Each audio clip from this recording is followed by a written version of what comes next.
Welcome to This Space for Rent. We're gonna play some sci-fi TTRPGs. Yay! Did the ambiance just make a cell phone ring, or is that somebody's? Not it. Okay, I think our little alien nightclub ambiance had a little cell phone ringtone in it, apparently. I mean, can you really tell ringtones apart from everything now? Well, this one was like an old school sort of ringtone. You need a ringtone that says, "Oh, help! I'm stuck in this guy's For pocket." some reason, I can't hear it, but that's fine. Ladies and gentlemen, that sort of conversation is why we started at 8:02 instead of at 8 o'clock. Sorry. I'm not blaming anyone. I'm just explaining for the people. So, I'm Christiana Ellis, and I am the game master for tonight. We are playing a game of Bulldogs from Galileo Games, which is based on the Fate Core system and set in my Space Casey universe. And we have, as our show's opening credits are omitted this time because it's the conclusion of the epic multi-part big deal storyline, where instead we get a previously on This Space for Rent. And what we see is, Rick in the market on the planet Bob fighting with Clip Rudin over who gets to buy the fancy, actually functional phenomenon viewing glasses. We see Butt Up and Patches talking with the space station commandant and science head about the science head's suspicions about what's going to happen with the Zeta radiation, and his challenging the crew about whether they can handle it or not, and demanding to see their schematics. And we see a bunch of ornery old veterans who are being paid to get shuttled along to this strange celestial phenomena where they're going to get to see the event of a lifetime. We also see lots of clips of Shem getting bribed to make the ride a little bumpy. Rap battle. Yeah. That needs to be like everything goes on around the rap battle. Yeah, patching up holes on the the side, but where we left things last time, one of the a mercenary had been going around sabotaging the ship for reasons not entirely known, because he was rendered unconscious by tranquilizer dart before he could answer any questions. Also, the science head doesn't have one anymore, probably thanks to the giant grizzly bear-sized space monsters who have attached themselves suckerfish-like to the Zeta radiation batteries that you guys are using to keep from dying in the radiation storm outside, and also the bootleg viewing party of this phenomenon, organized by Clip Rudin, has gone disastrously wrong because, of course, he bought crappy street vendor in a trench coat viewing glasses, and so all of the people in there have had their eyeballs melted, and in the meantime, Shem is piloting the ship through a terrifying gauntlet of crystalline asteroids. How's everybody doing tonight? Hey. I think I need something a little stronger than water. Everything wonderful. In lieu of what we usually do with the open credits, I want to have a little flash from each of you of something that happened to your character yesterday that foreshadows the stuff going on right now. Just a little few seconds of something, and to describe what your character looks like. I have no idea how to even put that into context. Yeah, I'm at a complete loss. Okay. Yeah, no way. No, what do you mean? Do you mean like what we did as far as gameplay, or do you mean I am giving it open to you. Like, you can have it be whatever you want. I was just thinking something along the lines of Captain Nemo answering a voicemail about getting the call about this job to shepherd the veterans, and thinking to himself, that sounds like an excellent opportunity. What could go wrong? He cursed us right out of the gate. Yeah. He said my least favorite phrase. Okay, so foreshadowing what's going on right now. In the med lab, because that's where her favorite place is. Patches, a 4-foot tall bear-like creature with pale fur, except for like darkened fur on the ears and the snout and the paws, is mixing together something and puts it over some weird creature that immediately gets paralyzed and falls over paralyzed. And she goes, yeah, that will do. So she testing a paralytic agent? Yes. All right. Was this too challenging? I kind of threw it out there. Yeah. If you had given that to us an hour or two ago, we would be. I think Well, we'd be but on that Yeah. defeats I might the be able to purpose come of up with something. improvising in the moment. All right. In that a- case, oh no, you go ahead. No, Fred. no, if you go got first. something, go for it. I was just saying that Shem was wading through her inbox, which is all the notices from MASFA, the Maximum Apogee Spaceflight Academy. They're saying, "Hey, you still owe us money. You owe us money. You know you owe us money. Where's our money? Shem's Have you thought died?" balloon. If there was only some way to use my mediocre flying skills to make some money. She's not really mediocre. No, I'm not. No, Shem isn't mediocre, but She's great. she is. She's just flying a difficult to fly ship. I'm used to flying small ships. Small. Tiger shark size small. I can see a scene with Rick and making those preparations for those geriatric people and having a plan for them wandering off. Just imagine going down an itemized list of all the things you have to get. There's like, I need good soaking for all of the dental appliances. Like he's sitting there checking them off as they're coming on the ship. Okay, Epsom salt's great. Not knowing that what he actually needed was some kind of like marine training grounds for them to go through. Distractions popping up. I think I'll do that. Barbed wire and smoke grenades would have been much more useful. Laser grids and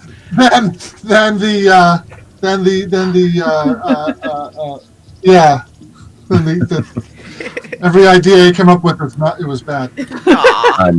I think for butt up I'll do the classic misdirection. So you see a 4-foot powerful looking robot with no head, just sort of sitting there with its arms outstretched, kind of in a weird almost a zombie like or mummy like walking, and then there's this little spot of green in the lower right hand side of the screen every once in a while, until suddenly butt up finally makes contact with the low 5 he's been trying to, and the camera pans down, him just stretching back down to the floor, still stuck to it. And then I imagine seeing the four elderly veterans popping their head around the corner, looking for Rick, putting on their glasses, and then running off away from their designated area. There's going to be a classic Golden Girls pose for that. Oh yeah. Yeah. See, so I know I put you on the spot, but we got there. So needed some clarification, but we're good. We're good. Yeah. So let's pick things back up. I think let's start with Rick. You are there in the hallway. You have apprehended Clip Rudin and told him that you're going to take him to the brig.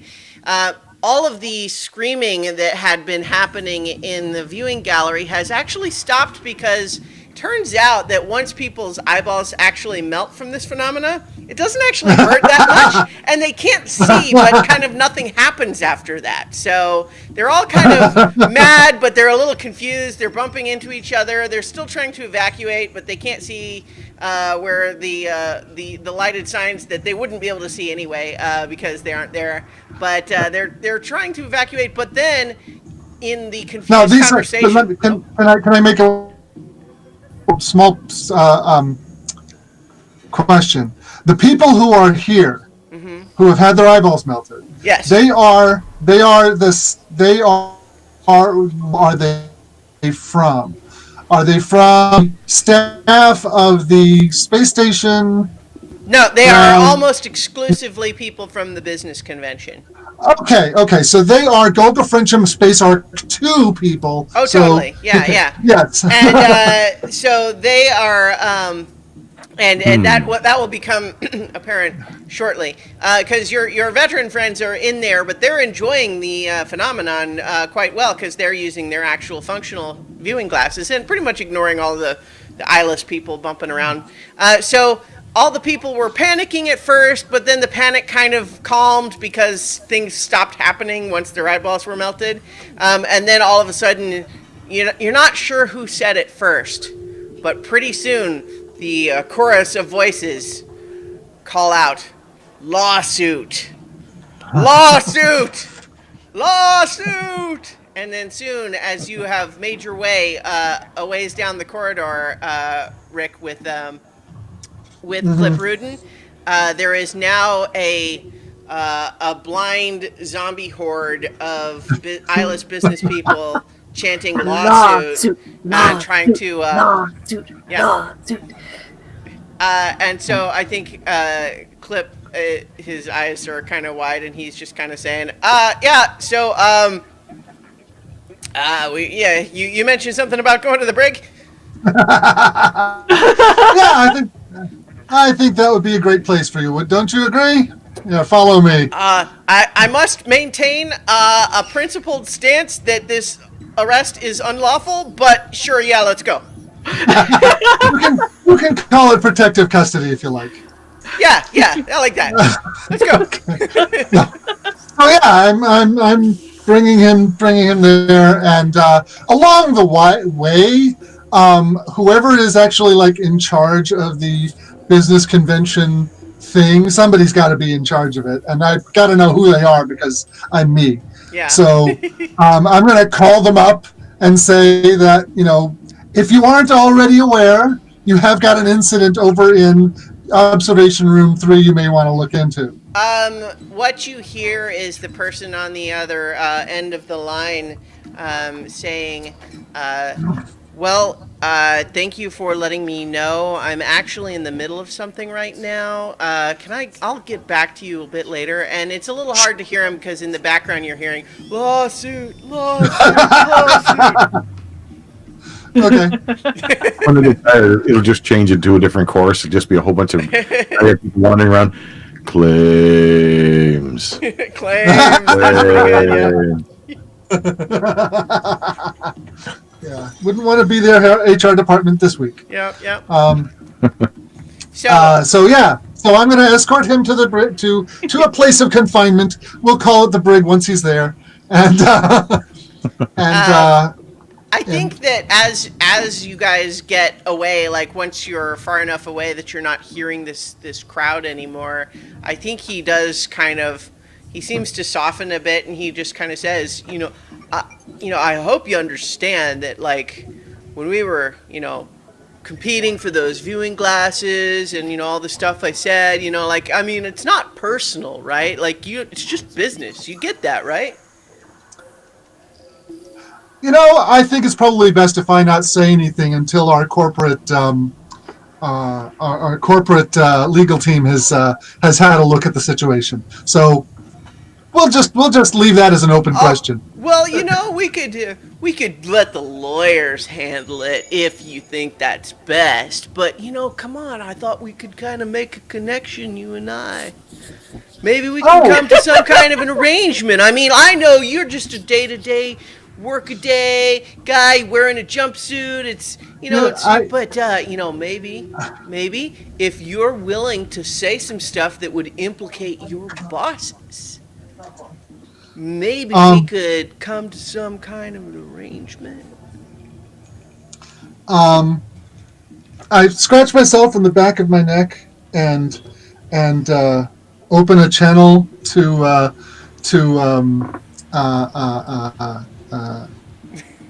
probably to just some kind of either a recording space or just like turn on my recorder. Yeah. Okay. And you're using your camouflaged communicator. Collar, yeah. Okay. Yeah. And just say so you're asking me to basically betray my friends and coworkers for money. Betray is such an ugly word, right? I mean. Okay. I mean, so just lay it out. What do you want? What do you actually want? Look, I'm a businessman.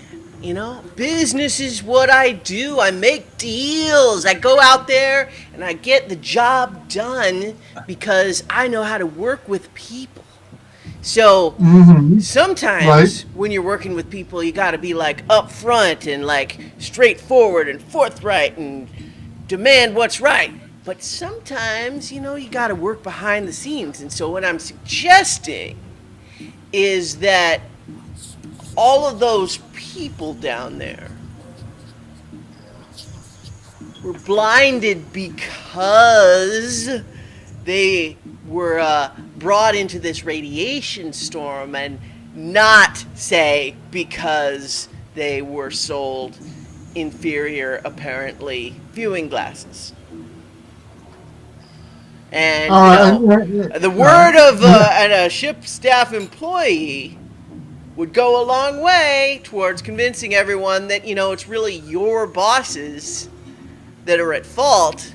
And if your bosses are at fault, then maybe my bosses get to take over. And in that sort of a scenario, I could see you being rewarded handsomely. All right. Well, thank you very much for the opportunity. I will put that under the level of consideration it deserves, and I'm gonna turn it back off again, and we're gonna just end the conversation. He'll kind of smile and wink, and is like, "I knew you were someone I could work with." Yeah. All right, so let's cut up to Shem. You're still piloting the ship, trying to make your way through these crystalline asteroids. Oh, we're not hearing you. That's fine. You just want to hear me. Game session. It's not a game session unless Lee is muted. I figured I was giggling too loudly. Well, you know what? Never mind. That's fine. Christiana translation, yes, you were. No. In fact, I was going to say the opposite, which is that I don't think people laughing at each other's jokes is a detriment to the show. But what I was just going to say is that everyone feel free to mute yourself if you feel like it's appropriate to eliminate things like chewing, burping, farting, family members talking, dogs barking, etc. But giggling, I think, is okay. But my face says it all, doesn't it? Anyway, I actually need the giggle. I need the giggling. I want it. Okay. All right. Yes, Lee muted herself. Everybody take a drink. So, Shem is piloting through this treacherous asteroid field with all of these big, crystalline, glassy-looking gemstone asteroids flashing around. That's like because of words. And you're having to steer around them because of space. Yes. So, how about another piloting check. We're looking for 4. 4 because space. Yes, because space.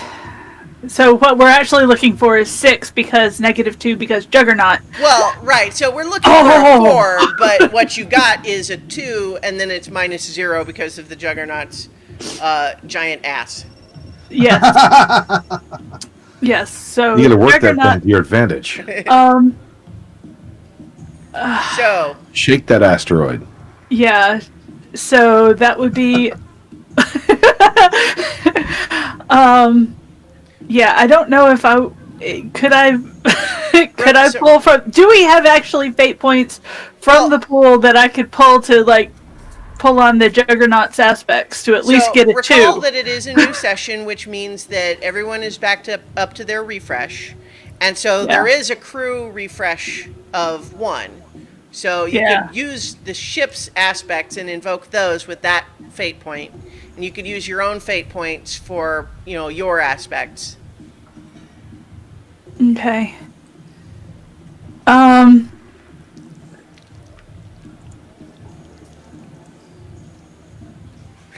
All right. I'm going. Crap. Well, hey. It's okay. It makes the story interesting. Well, yeah. right. So it's like it's. Yeah. No, I don't think I'm going to do it yet. Okay. I'll do it if I'll do it if I get a negative. But right now I'm at 0, which is bad. But I'm just shedding everywhere. Well, what it means if you don't do anything is you're down 4. So that means that's another 4 points of stress on the ship. Oh, yeah. Okay. So how about if I use one of my fate points and invoke my aptitude of pilot? Okay. For 2. Mm-hmm. And that'll be. Let's see. I don't think I have. You could invoke the Juggernaut's armor. Did you feel something? Yeah. It doesn't matter. Yeah. Let's go ahead and do that. I'm not sure if I'm using the crew pool, then that's crew pool down to 0. So if something worse happens, we're on our own. Yeah. I've only got 3 fate points, so I can only bring it up so far. Well, yeah. So you're using 1 aspect then to reduce it to 2. So that's 2 more points of stress that we need to put on the ship. Right now you have 1 in the dented track. If you put another 1 there, the ship will be dented. But you have a lot of other tracks because this is a big ship. It could take a lot of punishment. So you could put, say, another 2 stress. You could put 1 in the scratched track and another in the impaired track, but none of them would actually trigger the condition yet. Well, did you spend one of yours and one of the crew? Because that would be +4, so that would bring it up to 4. No, I haven't done the crew pool yet. Oh, I want to save that for an emergency. So let's do 1 in scratched and 1 in impaired. All right. So I think there is for everybody a little bit of a shudder, not a dramatic one, but just there's a little bit of a was that a thing? That doesn't feel right. Does it dislodge any of the creatures that we're looking at that that are on the battery? We can go ahead and cut to Butt Up and Patches then, and so I think you all feel a mild lurch, but it does not change the current status of any of those creatures. So the headless body of Keter Flotz, kind of rolls over and his hand goes thump, and his hand reveals that he's holding that tracker device. Okay. You know that bright orange glow that all the batteries are emitting right now? Yeah. That's kind of a bonus feature. It's not really what they're meant to do. Okay. So Yeah, these big radiation batteries currently have 3 grizzly bear-sized alien monsters sucking on them. That's So also not supposed to be there. they feed on the energy, Right. the So radiation energy. last time, Bud Up buffed up the shield system so that the shields wouldn't fail and flood the entire ship with deadly zeta radiation. Probably a good move. But it did seem to give these things more radiation to eat, and so they are getting bigger. Okay. I'd say the batteries are well beyond specs, but I didn't actually write them down. What? You didn't write them down? I know them already. It's fine. Besides, they haven't exploded yet, so they must be working. Yes, but then you can't recreate them because you didn't write them down. Write down what you did in the first place, and then if there's a mistake made, then you can go and make some changes. And then that's just the scientific method. What is wrong with you? I mean, if there was going to be a mistake, we'd all just be dead. So it wouldn't really matter in that case. And who's ever going to go through the zeta radiation again? Who's stupid enough to do that twice? One of the middle creatures develops a giant blister that pops, revealing a new limb with all sorts of nasty claws on it. Okay. Is it supposed to do that? Maybe, but I feel like this is a menace to the ship now, and Blurb on my side I don't- made of tentacle. I don't feel like dying, but up, and I feel like these things would contribute to the dying, and I don't want to do that. Okay, so hey, this is Mr. Buggy Guy. No, wait. We have to don't. Those things they look like very savage things that are protecting their food, and will They lash just out. kind of look blobby now with an arm. I mean, it's kind of like me. Okay. They could be relatives. You see the science officer, or what's left of him, right? Yeah. I don't know what's wrong with him. He doesn't seem to be moving much. He looks like my robot. That's because he's dead. I'll put my bucket on his neck. There. Now you can't tell. He's still dead because he has no head. And most corporeal beings have a head that houses the brain, which I'm not going to explain it. Seems like a design flaw to me. Well, that's because you're gelatinous goo. Anyway, so that's dead. I'm more Which round. is fine. He was kind of an asshole anyway. I'm really good with right angles. You're kind of distracting right now. So let's see. We could do Maybe it we again. can tickle them. You can certainly try. Okay. So I go over to the wall panel I back up. Yep. where the high power conduits are, Uh-huh. and I'm going to try to break one of those off and tickle it with a large high dose of electricity. Oh no. Okay. Okay. So I think that this is probably a case of similar to like when you are using the your stunt to have Oh yeah. Okay. engineering for fight. Well, so I guess here's the question. From Bud Up's perspective, is he trying to tickle it or is he trying to hurt it? It's more like there was this time where I was hugging Patches, and she stabbed me with something really sharp, and I let go. And I laughed about it later. I thought it was tickling. She said it was tickling. And she wasn't laughing, though.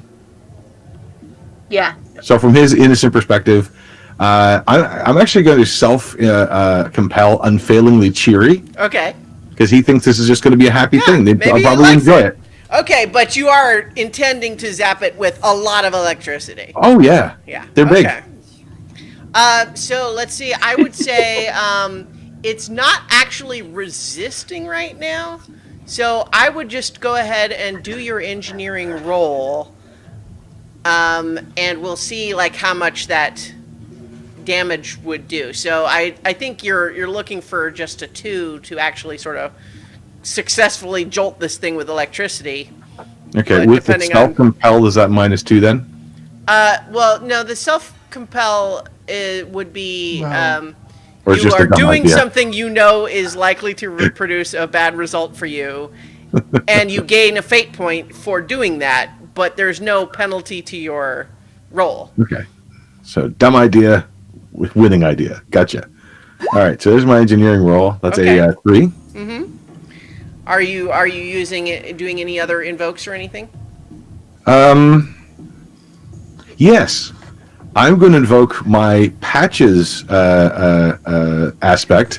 It needs to learn new things. So I'm going to teach it how to tickle these things. Oh no! What is wrong with So that makes it a 5. Okay. So I think that what happens. I'm doing experimenting. Yeah. So I think Patches, from your perspective, this is one of those classic cartoony, like the lights in the room flicker. And it's like, it sort of shudders around, and you can smell cooked alien something, and it sort of like shivers, and it does drop off the battery and sort of lay there, sort of twitching and flopping around for a little bit. It does let go of the battery, and then it lays there motionless and steaming for a few seconds, and then it twitches, and then it turns over on its feet and makes this alien sort of insect-like. He liked it. The other two drop off and then sort of like advance in like a fighting mode towards the two of you. Oh, I would imagine that Butt Up is still kind of holding on to this Sorry. Sort of floating back and forth. It worked. I am going to take my rifle with my remaining tranquilizer darts. I think I still have. I said I had like 7 to begin with. I used 3 during the fight, so I should have 4 left. Okay. Yeah.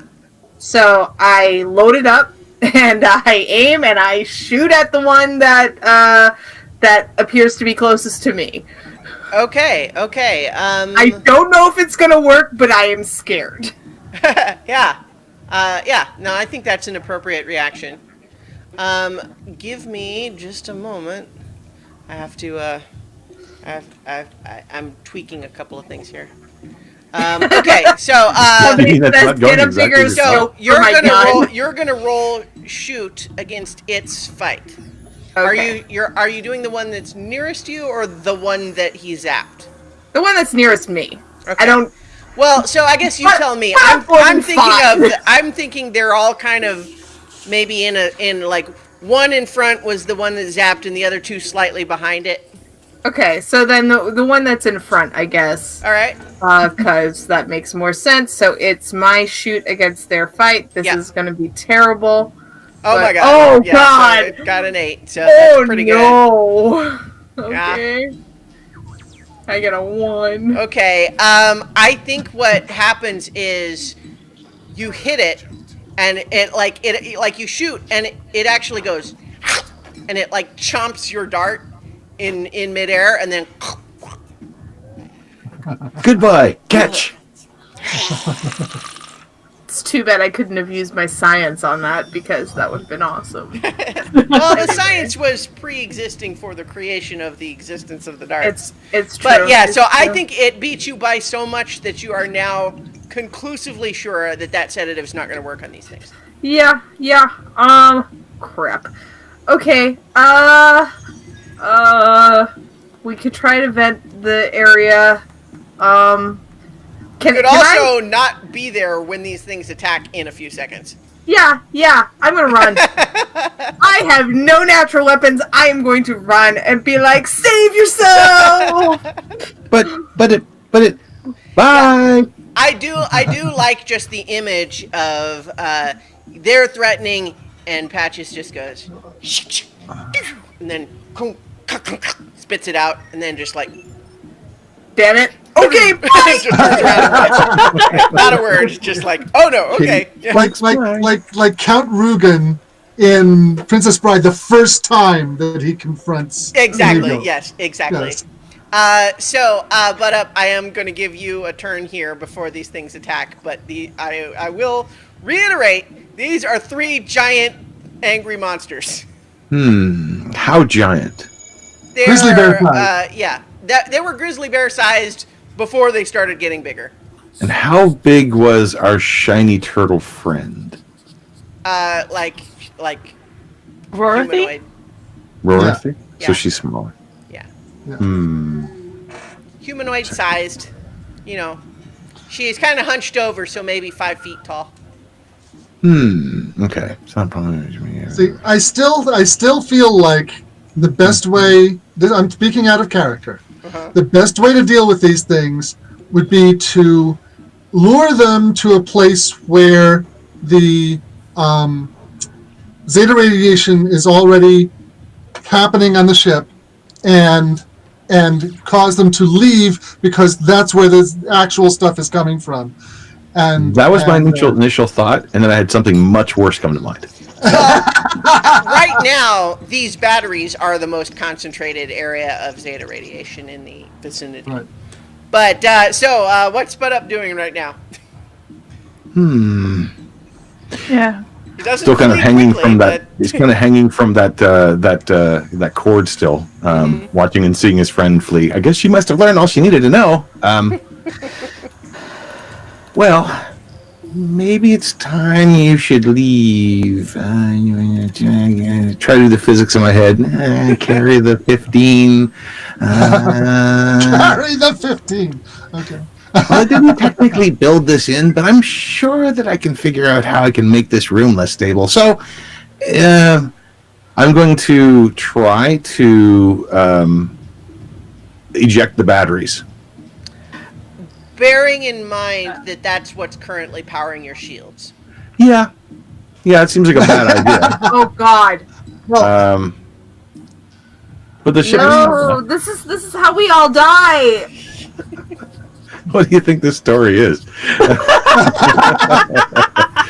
I think I'm going to need a little bit more on how you would eject them. I'm just trying to think, like, when you built this system, would you have built it with an eject into space mechanism? Well, in case it explodes. Yeah, I mean that sounds suspiciously like a safety override. You're right. I never would have done that. Okay. I'm going to go to the patch that I made in the wall, the one where Rorothy was stuck. Okay. So you are fleeing that immediate vicinity, and that hole is not far away, but... Oh, it's not in the room. I thought it was in this room. No, it's not in the room. It's nearby. Okay, so I'll just crawl across the ceiling and then kind of move in that direction. Okay. I'm going to give one of them a chance to sort of make a leap at you. Let's see. I'm trying to think if that makes sense that it would be athletics or... It's not like I move quickly. Yeah, I think it's athletics because it's not able to just attack you. It has to leap and if you're on the ceiling. So I'm going to say it's making its athletics check against your fight, unless you have something else you would defend with here. About the best I would have would be the bucket, but I haven't turned it on recently. So I will try fight. This will go badly. All right, so it only gets a 2. I got a minus 2. Okay. Must race across the ceiling. All right, so that's either 4 shifts of stress, or you need to invoke some aspects. Or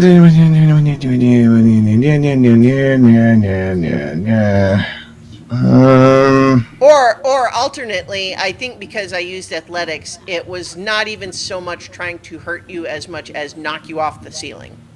So alternately, you could just fail here and have it successfully knock you off the ceiling, but then you're on the ground with all 3 of them. So up to you whether that's what you want to have happen.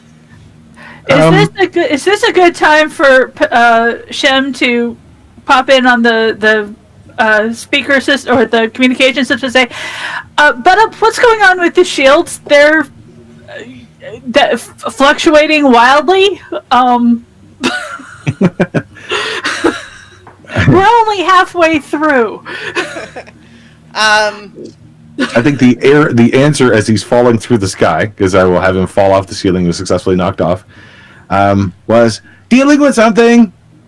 I'm going to go ahead and make a declare here just for game utility, which is that there's only 4 of you. You probably just have some open crew channel that unless you are specifically only talking to one person, everybody hears it.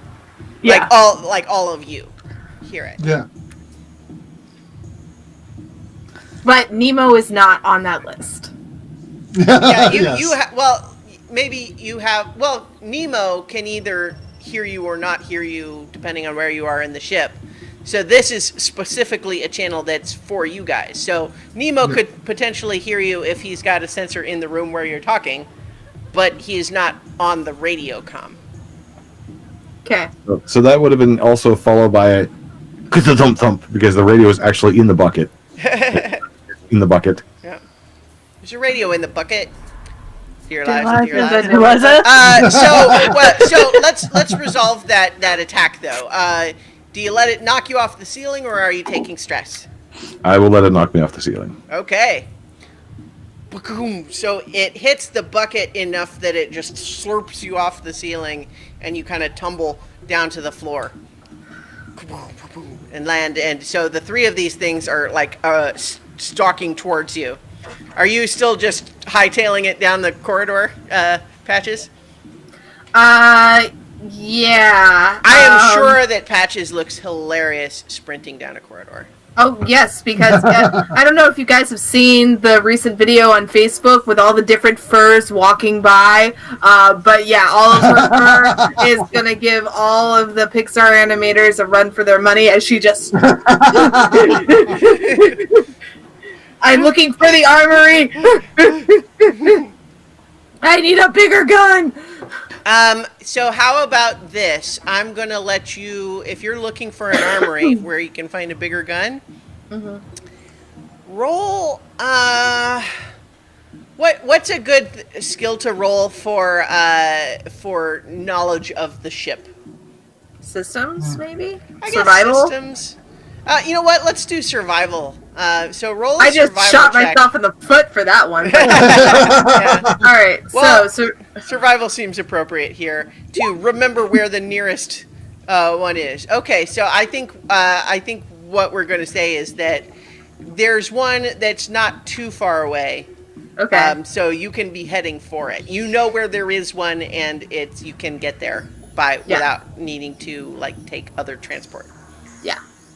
Yeah, I can't tranquilize them, so I'm just going to blow them to little smithereens if I can. Right. But if you are continuing to do that, you are going to need to keep running. In the meantime, though, you have just heard a snarl and then a clank, clank, clatter, clatter. Yep, nope, still running. Don't care. I'm kind of a coward. All right, so I think, as you get knocked off the ceiling, you see that the other 2 actually seem like they're distracted, like they're looking back at the battery, like they might just reattach. But the one that knocked you down does seem like it's coming for you. So what are you doing now? Well, as one squishy thing to another, I have a plan. Surely it will just think I'm a smaller version of itself. So I'm going to form myself into a smaller version of itself, which is not exactly working because of the bucket at one end, which I'm kind of using that as the shell and trying to look like a tiny little thing. I even plop out one pseudopod to make it look like I'm just one of these forming little things. Wait, I would so like to are use you rapport. Okay, you're trying to shape yourself into its shape? Yeah. Okay. Smaller, obviously, but I would like to try to rapport with it. I'm just like one of that. you. I like that. So it's gonna be making it. This is gonna be contested check. So it's your rapport against its, I guess its resolve. I guess it doesn't have resolve as a skill, so it's gonna be making a straight 4DF roll. But Okay. So we'll see. All right. So it got a 0.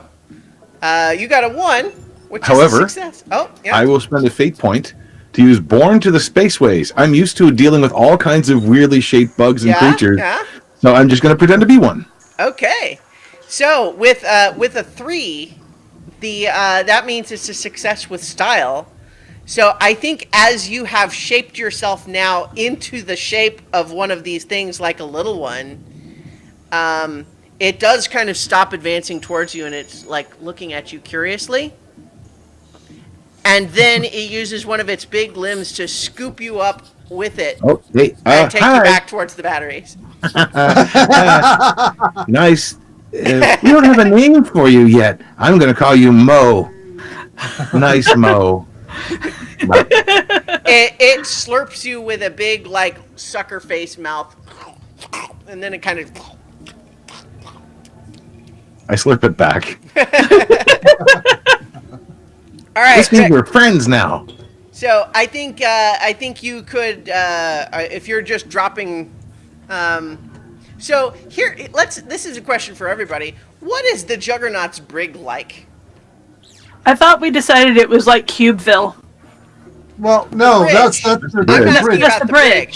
The brig. Oh, the bridge- bridge. It might look It's exactly clearly- like the bridge, though. That would be kind of Yeah. hilarious. It could, like, it's on the bridge. It's in the No. timeout zone in So the corner. it's- Little it's- dashed lines around it. Yeah. I mean, Rick walks up to a door that has brig stenciled onto a plate in really like angry letters. The kind with the Angry yellow military letters. font.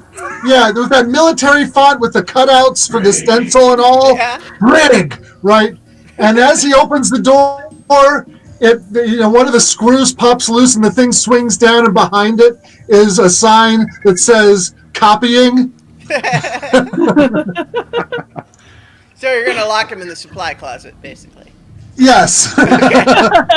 Is there actually anything in there?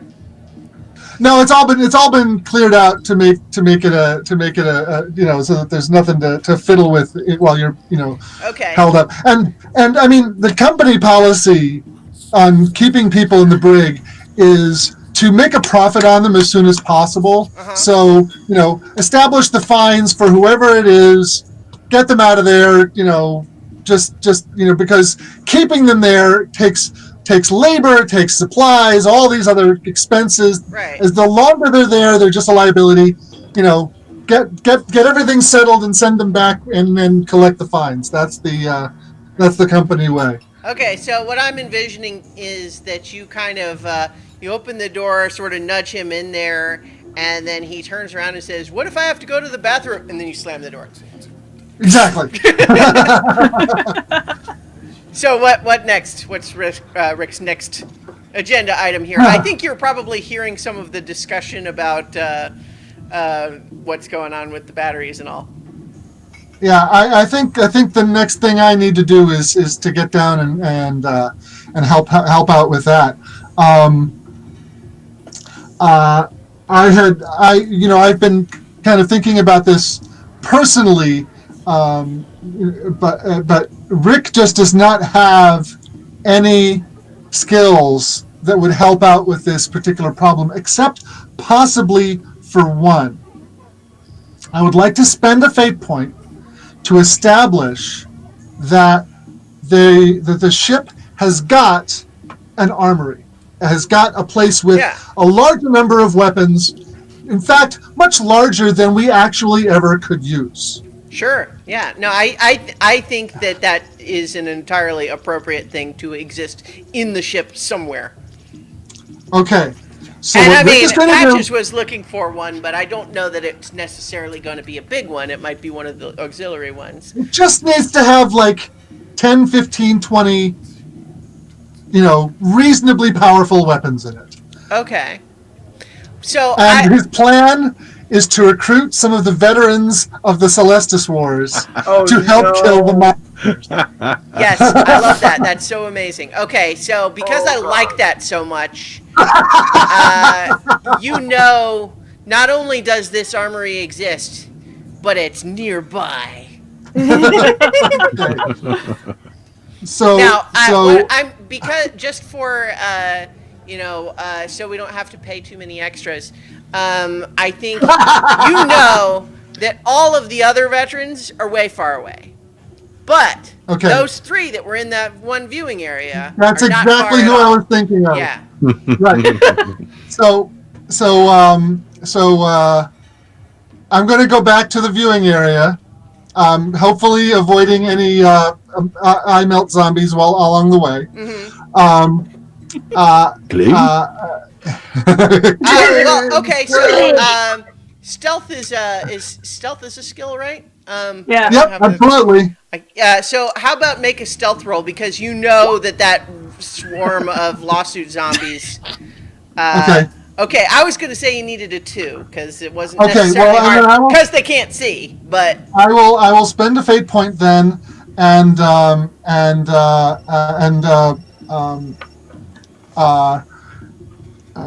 let's see. The only aspect I have that would be useful, actually,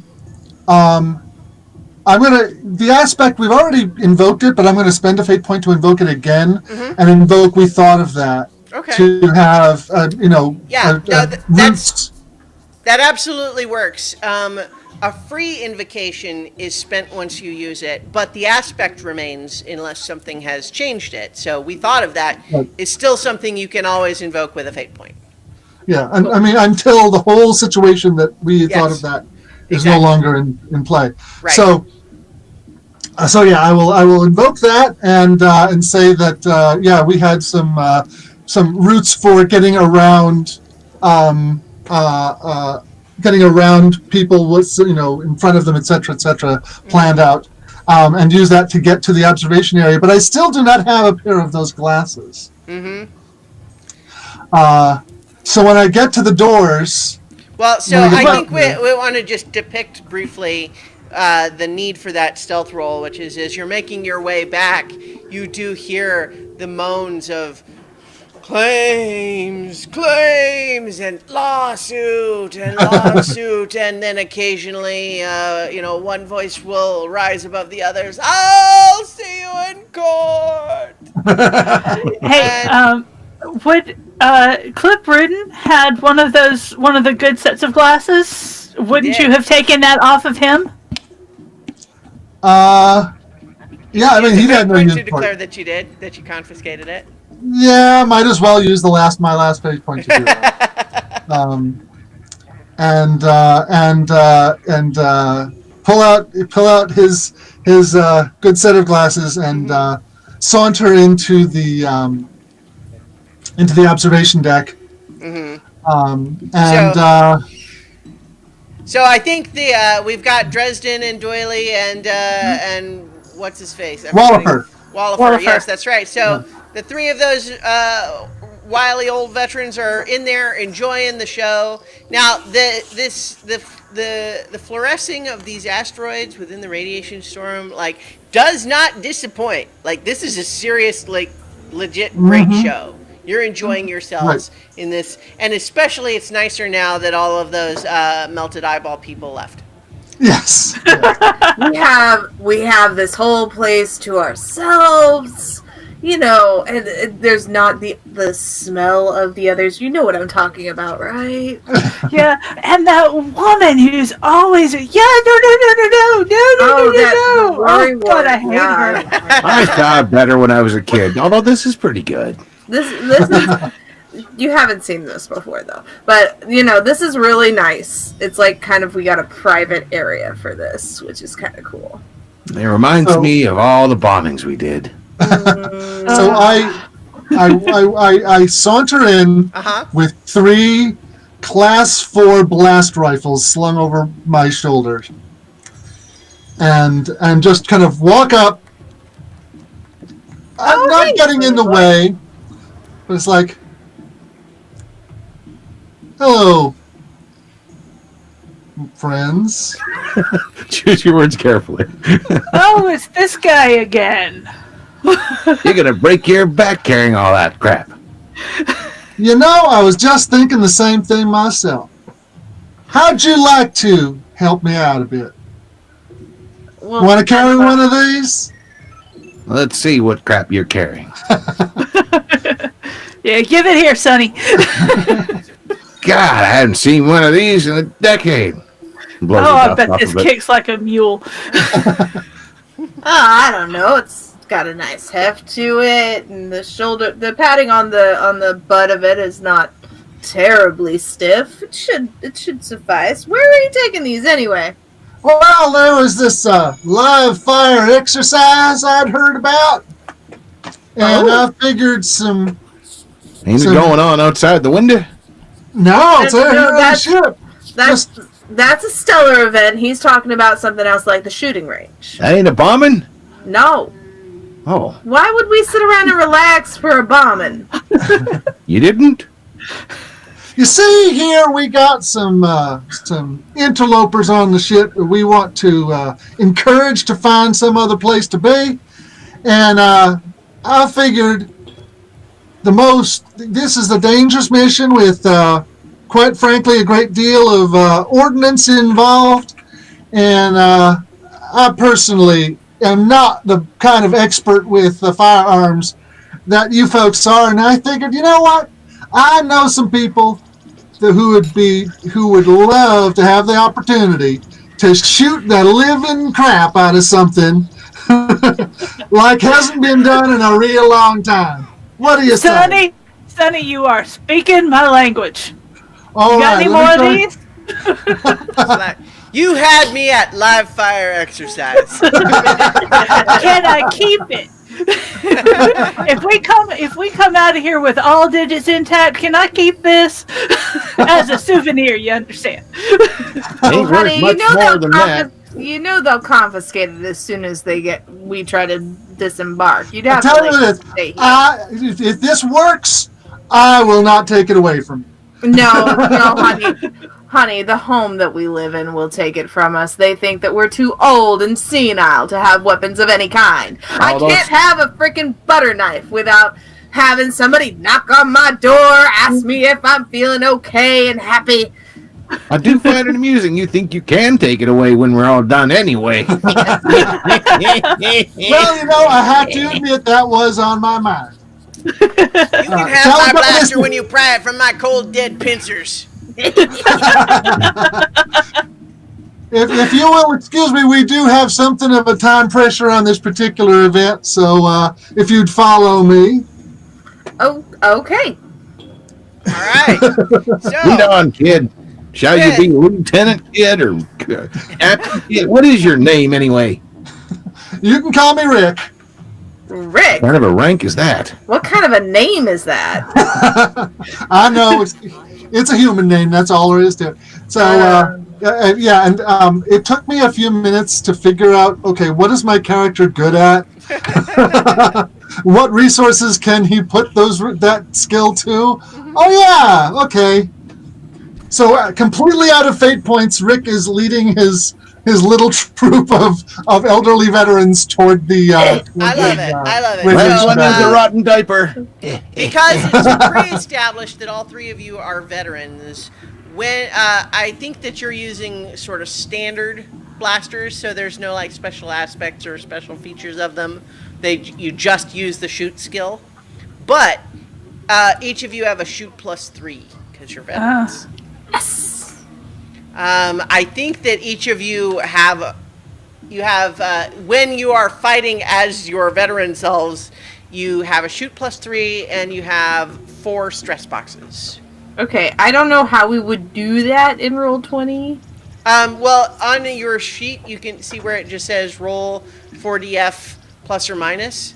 Okay. You can just click that and then input 3, and then Okay. Cool. Okay. see, like I just did one. So you can do that, or you can even just do roll 4DF, and we just know you need to add 3, but make sure you know which one you're doing, so we don't add 3 if we're not supposed to add 3. Yeah. And vice versa. So Yep. I think let's go back up to the bridge and let's get another piloting roll from Shem. 4. All right, all So right. that's So 2. 4 minus 2. So that's 2. Yeah, so you're still that's another 2 stress unless you have another invoke you want to use. Yeah, I'm going to keep invoking pilot my aptitude All right. until I run out of fate points. Okay. All right. So with another invoke, then, as long as you're counting that brings it up to 4. So no new stress to the ship this time. So while you're up there, how is Shem reacting to the stress of this piloting environment here? There is a cloud of fur that has just kind of liberally coated everything, and she's got one of those squeegees that is kind of specially designed to deal with her fur on the screen, that she's just wiping it across the screen to get it, clear off so that she can see where she's going. Rollers, those roller things? Yeah, something between a lint roller and a squeegee to clear off the screen, and then when she clears it off, she has to keep reminding herself not to bat at the lights. Yeah, so tail sticking out behind the chair, probably all bushy, right? Yeah, and lashing. Right, and so remind me, did you turn on like the wireframe display, or are you watching through and seeing this celestial phenomena?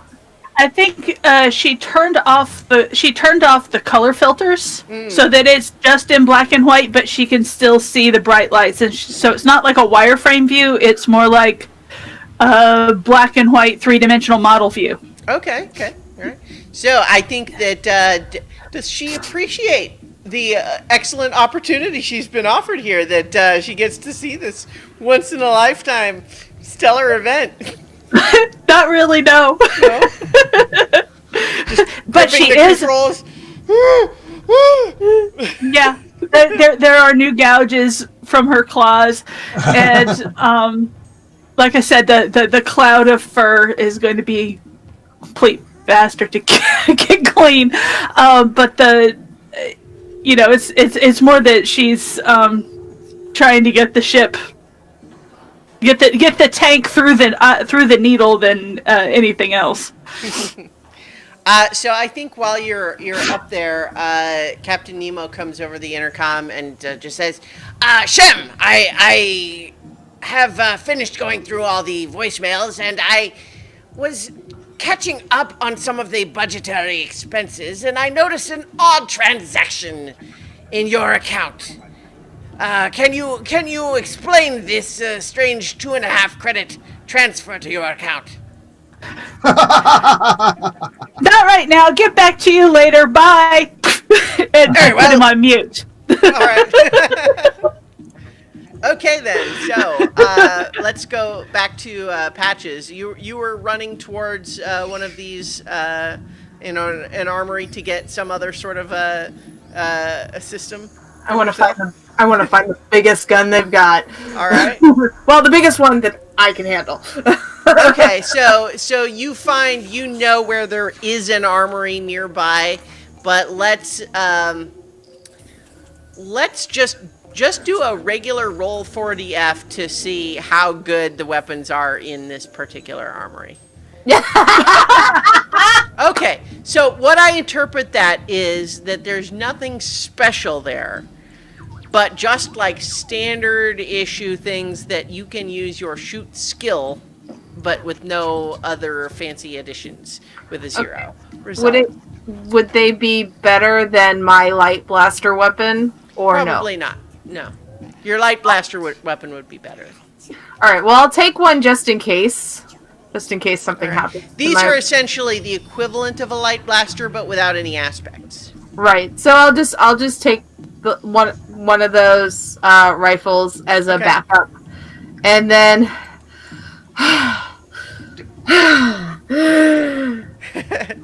Damn it!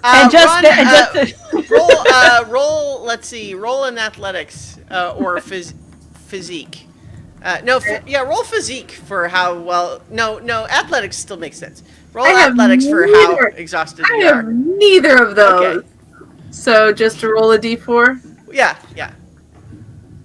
Okay, so that's a -1. I think you need a minute.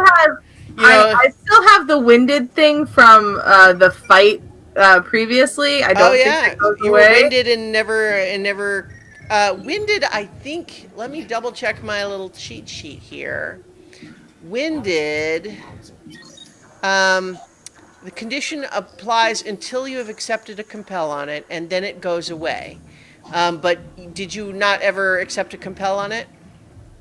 No, I did not. All right, well, I'm compelling it now to say, with all that's been going on, you need a minute. I need a Patch's minute. All right, so it's going to take you a little longer to get back in this, Just but gonna crawl into close the door in the armory and just like huddle and breathe a minute. yeah. So you can clear the condition now, but you're going to take longer to get back.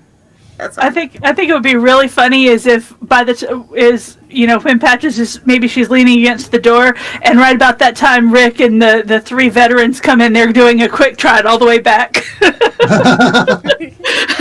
It's a, remember to breathe. Breathe when you run. It's very important. Yeah. So, how about butt up? So this this creature that has adopted you now and accepted you as one of its own has brought you back to the battery room, and it has set you down near the battery and seems to be gesturing with its alien body language like, come on, eat up. All right, this could be fun. I'm going to move up and I'm going to get closer to the battery. All right. And then I'm going to be kind of mimicking the same movements, at least on the front part. But the back part of me is inside the bucket. Multiple little globules of butt up are pressing around and working on the bucket. I'm trying to jury rig it. It is a bucket, and it's an electronic bucket. Okay. Therefore, I've reasoned that I can also hold things in my electronic bucket, like a sample of Zeta radiation contained in the shield. Okay. Well, so because the battery was specifically to power the ship's shields, I can. What I guess I'm trying to understand so what you. He wants to. The intent is I want to create a little a sample of it that radiates the Zeta radiation that they might follow later. Okay. All right. So you're going to roll to create an aspect. Then I think That's it's an right. There you engineering go. roll. So the roll will be that your bucket's shield is charged with Zeta radiation. Essentially, yeah.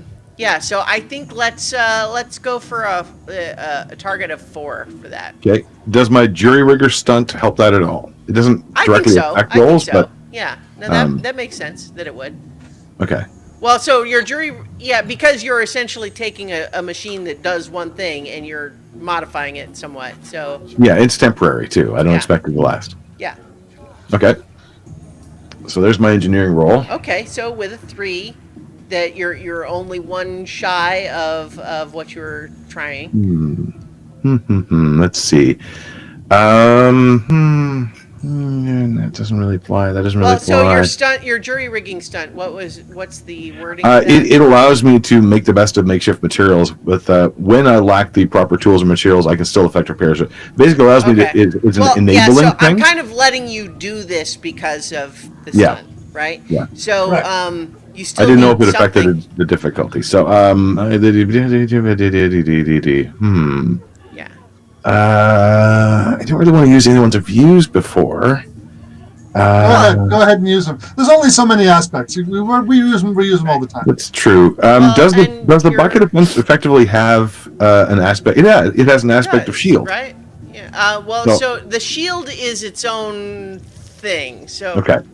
shields are different from armor in that sense. Is that shields have stress boxes, but Right, armor right. has aspects. It's the difference between the two Yeah. mechanics. Gotcha. Well, I'll use my engineering aspect that I've taken apart these ships and mostly put them back together again. Most likely, the pieces and parts that are actually on my bucket are part of the ship. Yeah. Oh, Yeah. for sure. Yeah. So I will spend a fate point to boost that to 5. Okay. Yeah. So you know now that your bucket's shield is charged with this Zeta radiation that would definitely, like if you had a Zeta radiation detector, for example, it would detect your shield. All right then. First stage of the plan is working, Mo. Hey. So in the meantime, you're Joe, what are you attempting doing? to mimic that you are sucking on this battery like the others. Yeah, I'm extending myself kind of in that direction. Okay. Yep. Yeah, the other two that had stayed behind are already bigger. Oh, well, there you go. So, all right. I think then that, assuming that that's taking a little while and that Patches is taking a minute, Rick, you and your veterans are Approaching the batteries. double time. Yeah.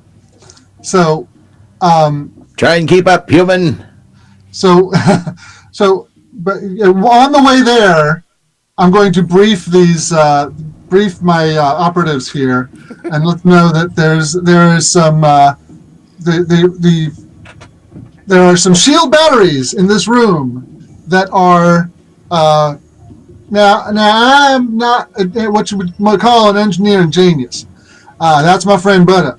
However, I am fairly certain that if you shot one of these things with a blaster rifle, it would probably explode pretty bad. Not only that, if the system goes down, it'll flood the ship with zeta radiation. And again, I am not an astrophysics genius, but I have been told that would qualify as what they call a bad thing. Sonny, we're old, not dumb. I know.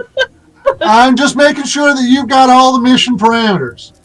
So our targets are the critters that are sucking on the batteries and not the batteries themselves. Just want to make sure that you guys all understand that, because quite frankly, I like having all my parts in one place.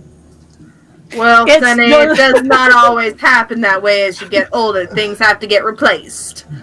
I understand, but I'm going to see if I can avoid that for as long as I can. I've got a metal midriff, and I would never turn it down for one thing.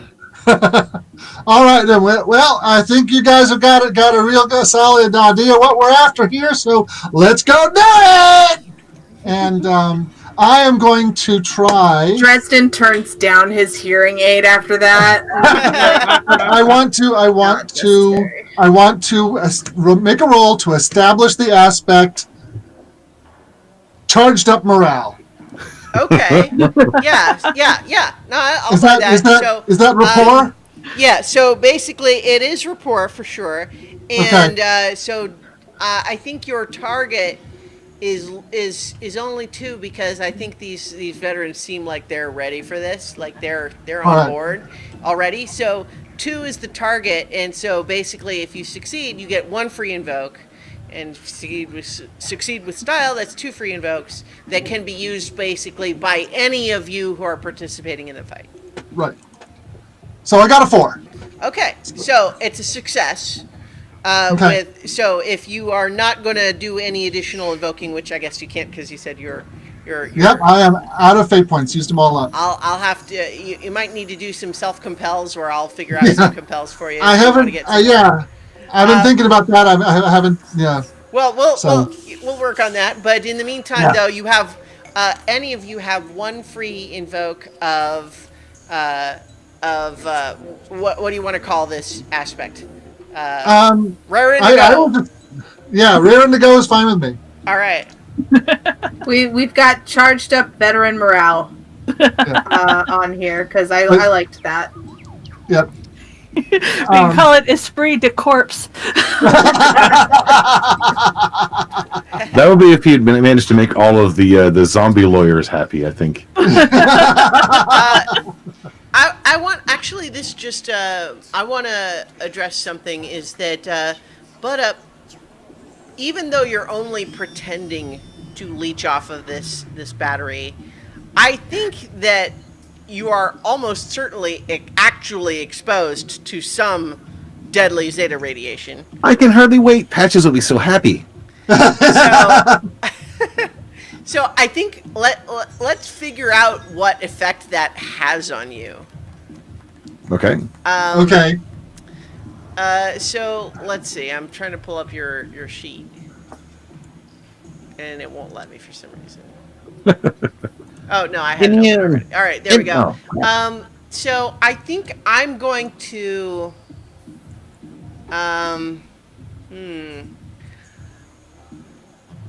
How about this? I am going to. I'm going to compel your slime trail. that the slime actually proves to be a sort of conductor of this energy. Oh no. This is marvelous. So you get a fate point for this, but basically, I'm going to make it. I'm essentially your whole thing where you made your shield charged with the radiation. You are now too. Unexpected side effects. Yeah. So I think that you can tell us how it makes you feel subjectively, but what I'll say mechanically is the actual slime of your person is now also charged with this deadly zeta radiation. Cool. I didn't even know it could do that. I can't wait to tell Patches. I bet you it's something Shem can't do. So how does it make you feel though? I'm gonna say it makes him feel kind of stoned. like his whole body literally is vibrating now. All right. And little sparks of little green sparks are kind of emerging. He's kind of like the Pop Rocks now version of Butt Up. Excellent. Okay. Probably once in a while one of them sparks off and like a bit of him flies away. Just probably not good. All right, great. So Rick, I think as you and your little army that you've brought with you are now you have reached the threshold of the shield battery chamber. And I just realized that we are the members of Red.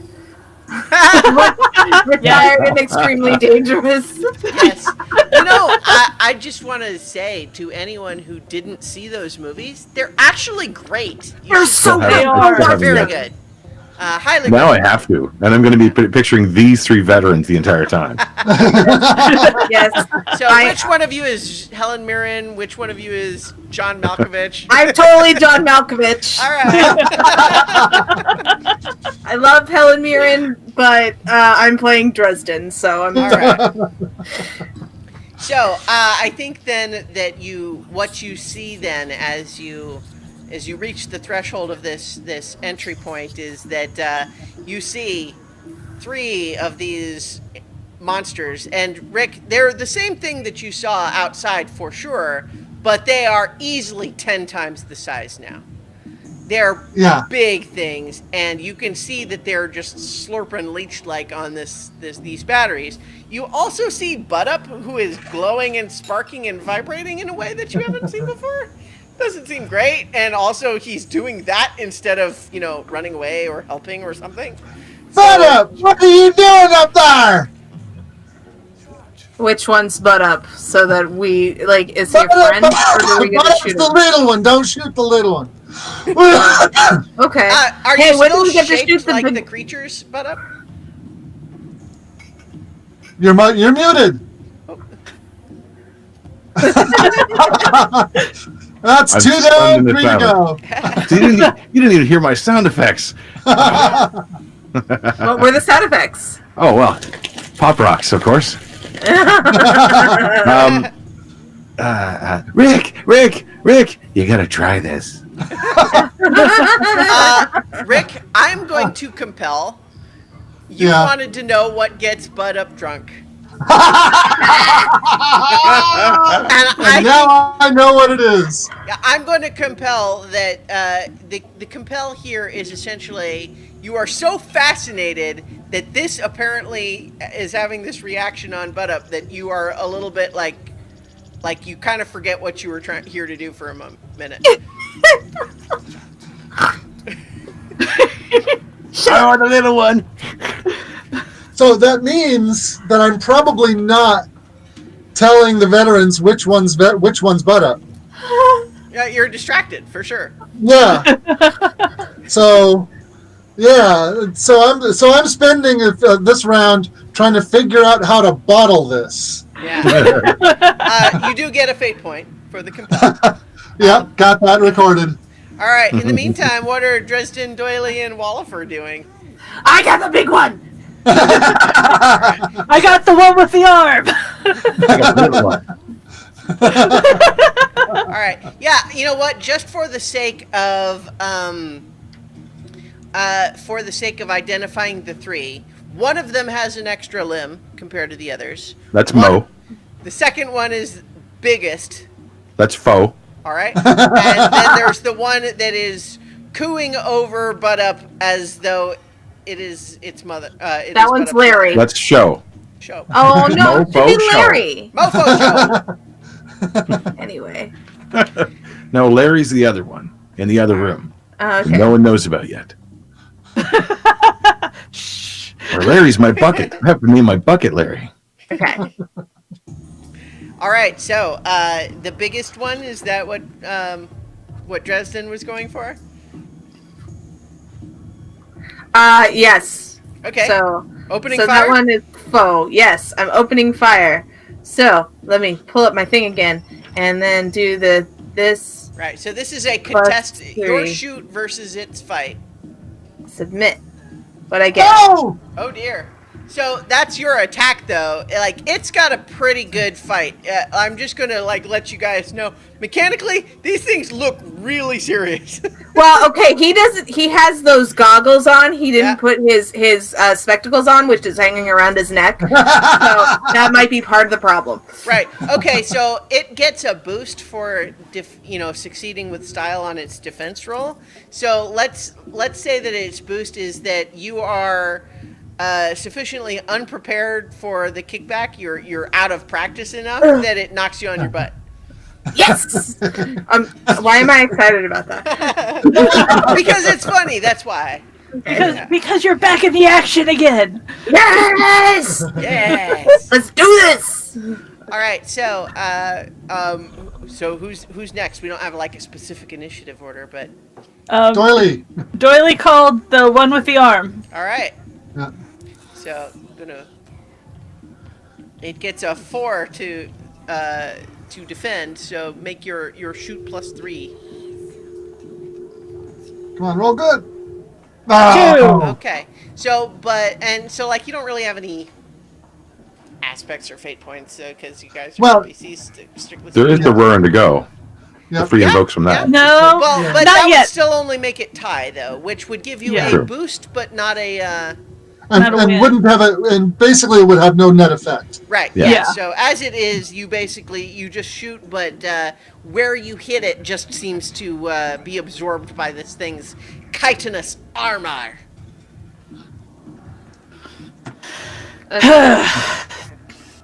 Oh, these Yeah, things are take worthy location. challenge, is what they are. Yeah. Yeah. Yes. And Wallifer. Let me show you how it's done. Take aim on the little one. All right. Let's see. So that is a Oh. +3, right? So, and it's against your fight defense. Okay. So that's a 5. Oh, Okay. yes, that has to be the one you are good on. Yeah. Can I use? Can Butt Up use the engineering to use the Juggernaut as his defense? Or is that well, not in his because plan? you would be rolling fight as your defense roll, and that is the stunt you have is to use engineering as fight. Sure. So yes. Okay. But you So- have to explain what it is that you are doing to. So seeing this thing kind of taking aim and looking like it's going to shoot one of his friends, because that's what Butt Up thinks they are now, he'll close the door partially or try to get it closed in Okay. front of them. Let's see. So that is engineering 6. Okay. Yeah. So I think what happens is as Wallifer goes to shoot, standing there in the threshold, the door goes half shuts, and it knocks your gun aside to deflect your blow. And what was that you were saying? You can't even hit the little one? Shut up. The door malfunctioned. And Dresden's starting to get up coughing, but All right. So Rick, at this point, I think you realize. Oh, right. Wallifer, shift targets. You want to shoot the big ones. I want to Oh, shoot the well. little one. That's my friend Butt Up. Leave him alone. You're friends with these things? And that doesn't make any sense. and he's going to pull out his 43 caliber Gleba Snork and take aim at the big one. All right. So Holy moly. you got Oof. 6. Yeah. Nope. Oh No. Yeah. These things are really tough. For sure. And so you're getting the sense that at least the way that the way that they are currently attached to this battery, like the part of them that's exposed seems to be all armor. It's like, hey, Bud, have you got some kind of a plan up there? Because mine ain't working out that well. I got all the plans now, Rick. No.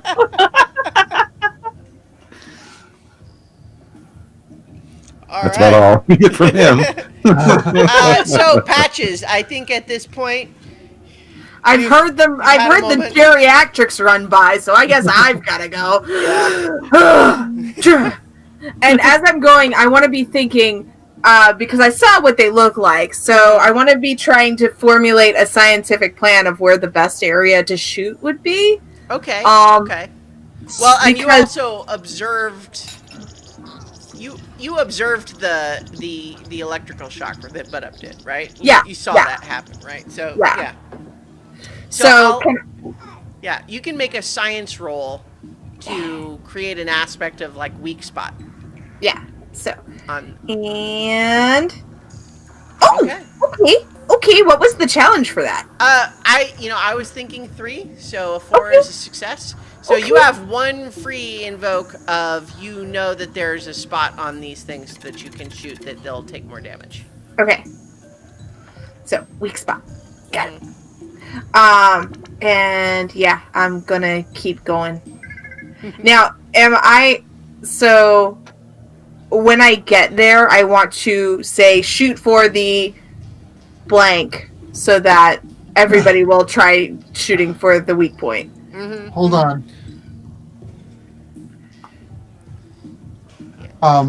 Why am I holding?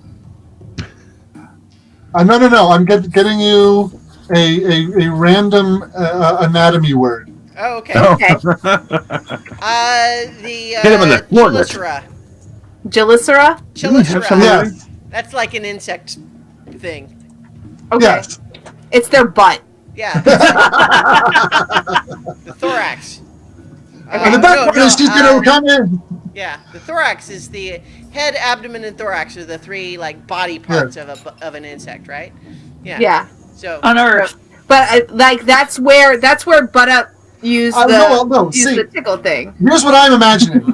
Patches runs in and says, "Shoot them in the chelicera!" And everybody looks at her. like, what? What's the chelicera? The butt. Shoot him in the butt. Why didn't you just say butt? All Because right. I'm a scientist, not a. Okay, So I have what a I'm grok gonna say is in your turn this round is that breathing hard, panting like crazy, you show up in the doorway, leaning Shoot against him! the doorway. Shoot him in the chelicera. And as previously established, everyone is what? The butt. The butt. Okay. All Shoot right. them in the butt. Well, why didn't you say so? Just do it. All right. Damn, Now, scientist. given that nobody has done damage to these things since they've attached, they're actually still just sucking on the battery. So, Yeah. so they are not doing anything except sucking on the battery. Although I think you guys can all reasonably come to the conclusion that when they do that, they theoretically get stronger. So Yeah. that's what they're doing still. So I think Butt Up's the next one. turn again. Butt Up needs a turn, doesn't he? He's the one who's been You are waiting right. longer. Yes, Butt Up needs a turn. Oh, I'm fine. I'm where I need to be. I found my people. I see, Mo, why you suck on the thing. This is great. Is this what Rick always called mother's milk? You're pretty sure that's what he meant. Yeah. All right. But All right. So Butt Up's not doing anything on his turn then. nope. Fair enough. All right. So Tristan. Dresden's gonna be like, all right, shoot it in the butt, and gonna shoot in the butt. All right, so it's rolling its fight, and you can. So it gets a 5, but so you can invoke the one free invoke if you want. Yeah, we actually have 2. We also have the Rare Indigo Veterans one. So. You're right. Yeah. So Okay, so I do want to invoke the rare well, indigo. roll your shoot first, and then you'll know. So Okay. Yeah. okay, so Even if you invoke 2 things, it's not going to be that good. Yeah. All right. Well, I tried. Yeah. Well, so if you invoke by 2, if you invoke both things, that'll be a 6, and you'll do some damage to it. But both of those invokes will be gone. So. Yeah. No, I want to wait. I want to hold those for somebody who gets a better roll. Okay. All right, Doily. All right. Doily. Going for the one with the arm. Mm-hmm. All right. Okay. 4. All right. So it Damn. got a 6. You are rolling really well today. Well, Well, her critters have also got a +5. yeah. The critters are these things are really tough, and like I said, while they're attached to the battery, it's like all that is really exposed is the armor. So. Okay. Yeah. So if I invoke one, I only equal it. But will that be Right. sufficient to knock it off? So a tie gives you a boost, which I will allow that the boost is that you knock it off the battery. Okay, so I'm going to go ahead and invoke the Rare Indigo Veterans. All right, Doily knocks the critter off the battery. Which one was the one with the arm? Was that That was Mo. Mo? All right, Mo. Mo Mo on the knocks floor. off the battery, and it does that insect thing where it's on its back and it just flails for a second before righting itself. Oh no, Mo! What have you done to my friend? All right. So Wallifer, you've been alerted, Wallifer, that you shouldn't shoot at the little one. Stupid door. Push the door out of the way, give it a kick just for fun. So now there's one of them that potentially Well, is a little. If I can't shoot the little one, I'll shoot the one that's friends to the little one. That's Show. Okay. That's talking to him. Oh yes. I was like, what? I'm looking around for dice and not seeing anything. Oh yeah, that's because I don't have dice in Right. this. Sheesh. So you're shooting not the one that was just knocked off. That's right. Okay. No. Oh, sorry. I didn't mean to click it twice. So the 2 means that if you I will invoke Rare Indigo for the free invoke, No, that So- one's been invoked. but that would make it 3. So I would do damage and have but Lee as Doily invoked that one the last time. well, we have so 2. No, it only had 1 invoke. Rare Whoever Indigo, put it I up think, with had 2 just was one. wrong. But one. you did also have the weak spot. Yeah. Okay, I thought we had 2 free invokes for the Rare Indigo. I thought that was like really successful, but Yeah. I will take the free one from Was weak it? spot on creatures. I don't remember. Not quite. Okay, yeah. So if you invoke the weak spot though, that means that you do 1 stress to it. And you manage to hit it, and it does. I think I'm gonna go ahead and rule that. Well, it doesn't drop off from the hit, but that you have damaged it. It has damage for sure. Take that, you ugly bug.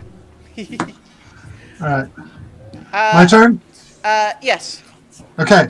I'm gonna point to the one that's fallen down and was momentarily disordered. Say, concentrate fire on the one that fell down Right. before it protects itself again. And I'm going to try to create an aspect of concentrate fire. Okay. Yeah. All right. So I think that I'll allow that you've been using. It would be command would probably be the more appropriate skill, but you have connected with these old folks, and so I think you can use rapport for Okay. this. 4. All right. I guess I didn't. I was going to say a 2 was the Okay. target. So yeah, that's 1 free invoke, and remember, there's also a boost for the one that was knocked down. So the next person who shoots can invoke both the that it's off the battery and also that concentrate fire. Yes.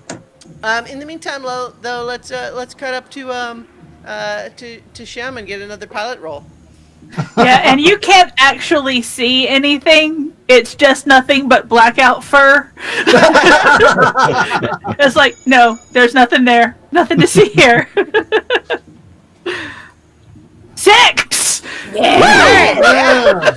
Great. No, she's doing great. She's a leaf on the wind. And hopefully this doesn't end the way that Don't jinx it. No, this is the series. We're safe. This isn't the movie. Or is it? Okay, yeah. So your everything is going great with the ship so far. I want to know how well Shem's actors' contract negotiations have been going. Probably somebody slipped Shem's actress extra money under the table, I think. Chew the scenery. Come on, chew it. All right. So, in the meantime, I guess that's Patch's turns now, right? So Patches, realizing that not a lot is shooting, like she sat there in the doorway and watched everything go down. Right. So she will run over. I will run over to the electrical wire that Butt Up used originally. Yeah. And will shock the one that's down. Okay. And let's see. I'm trying to think what's the appropriate role to not kill yourself with that. I wanna say resolve, because she's like building up her courage and just wanna go do it. Okay, let's see. Okay, how about this? We're gonna do 2 rolls. Okay. One is athletics, maybe, to actually athletics or fight. To wrestle the table into place. the thing, but then resolve for how you take it. Okay, so fight first. All right. I got a 1. That's okay. All right. Well, so the it's okay. So it got a 7, but you can you have 2 invokes that you could use for that one. The boost that was knocked off, and the concentrate fire on that one, so that could give you 4 more. And then if you wanted to spend fate points, you could equal it. Yeah. I mean, Yeah, I I'm do not sure have that- 6 unused fate points because there is a weak spot on the creature too. Yeah, use your fate points for sure. all right. Yeah, if you've got that a many bunch. fate points. Yeah. I will use my 6 fate points. Well, you don't You have won't to need use all of them. all 6 necessarily, but Well, I want to save the other compels for other people, you know. okay. So you're not using any of the free invokes then. Well, if I so- spend all 6, that gets me to 7, You right? can't, You'll you need can't to- just No. automatically spend 6. You have to choose which aspects you're invoking. Oh, Yeah, okay. and each one has to be a different aspect, which gets a little. Yeah, you can only invoke each aspect once per action. Okay, so I want to invoke my aspect with Butt Up, which is where is your brain, because he had an unexpected moment of genius. Yeah, I like for this that. thing. Okay. And then I want to invoke no natural weapons. I'm not really a good fighter, so You have to this is use a the thing I can tools. do. Environment tools, sure, yeah, okay. Then I am going to use my Class D. Test subjects are expendable. Apparently, right now I'm the test subject. Yeah. And you can use weak spot on creatures as well. Hold on, you know what you can do? You can invoke an aspect without using the free invoke, and leave that free invoke there, and invoke it with your own fate points. Yeah, and that's You definitely what I'm can, yeah. That's what I'm trying to do. Okay, so you Yep. can Yeah. invoke concentrate fire by And spending the a weak fate spot. point, and then Okay. you'll still have a free. Okay. Yeah. So So how many that's- fate points am I spending? Because I'm so like, 4 fate points so far would get you up to 8, which would do 1 stress box damage to Well, it. actually, she rolled a 1, so get her to 9. Which do 2 plus Oh, no, you're right. You're right. Yeah. So yeah, and I can't do. No, subtle menace would only work if I was doing provoke. Subtle menace, yeah, doesn't seem like it really applies when How you're about grabbing an chip on your electrical tail shoulder? and shoving it into a thing. How about chip on your subtle. shoulder? Chip on the Yeah. suck it up, Buttercup. Yeah, Sure. sure. All right. So I will spend all that. All right, That so leaves me you with 1 spend fate 5 point left. Yeah, 5 fate points, but that gets you to the point where you've done 3 stress boxes. And then now I have to figure out if I survive. All right. So I think what happens with that is that it is taking a moderate consequence Okay. of Crispy to absorb that damage. And so what that means is, because it has a moderate consequence, it's not dead, but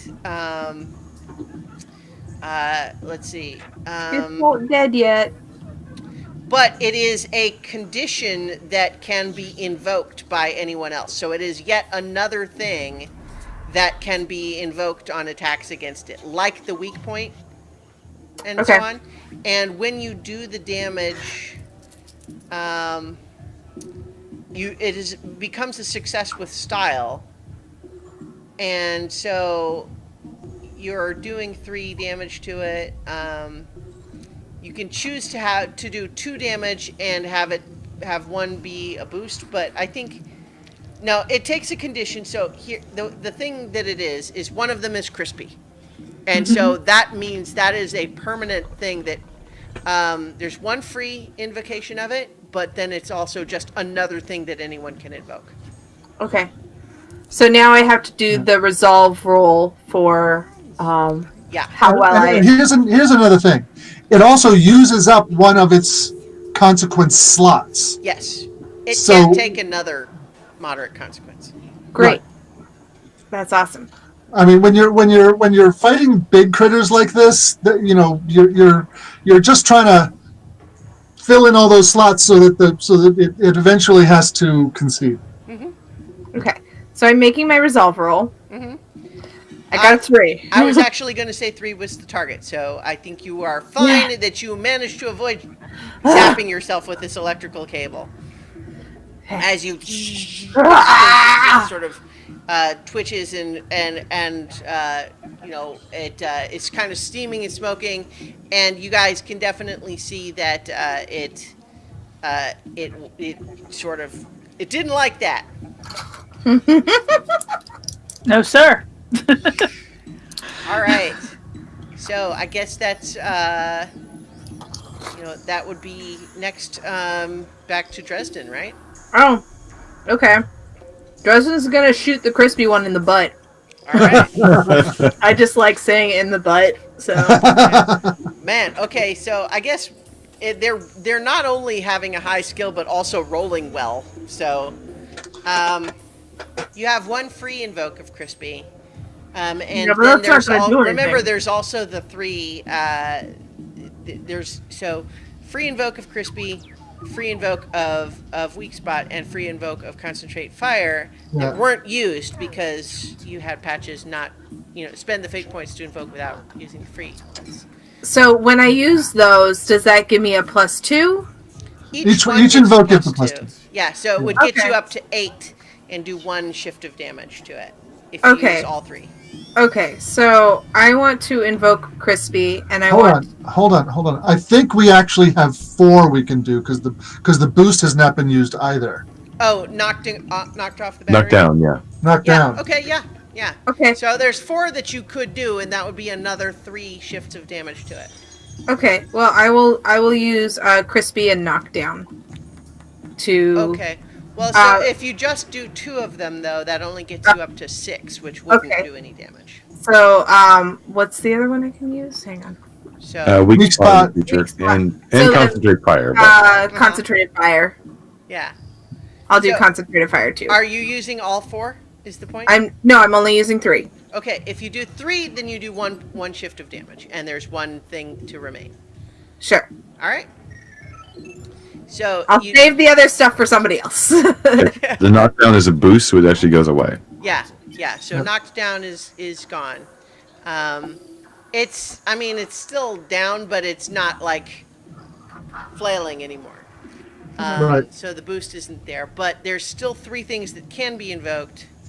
And it takes another 1 point of stress, which doesn't cause any new things to happen, but Right. it happens. All right, so Doily. All right. Gonna shoot the one on the ground. All right. Okay, so 2. 3 is not bad. So, And we keep rolling lousy. Yeah. Yeah. So can I use one of the invokes, or if we use them all? We have one left that you could use to do some damage. Yeah. Okay. Yeah. Let me go ahead and do that one since it's so close. Okay. All right. So you use that. So there are no new free invokes. There are 3 different aspects that can be invoked, but not for free. And so that means that it takes 1 more stress. Yeah. All right. So it's definitely, that one is taking some hits, and the other 2 seem like they're still just sucking on the battery. Yeah. To take him down one at a time. Yeah. Wallifer's turn? So they don't have any fate points or aspects? The critters don't. No, and the the veteran. veterans don't either. I mean, it kind of did it in the span of things.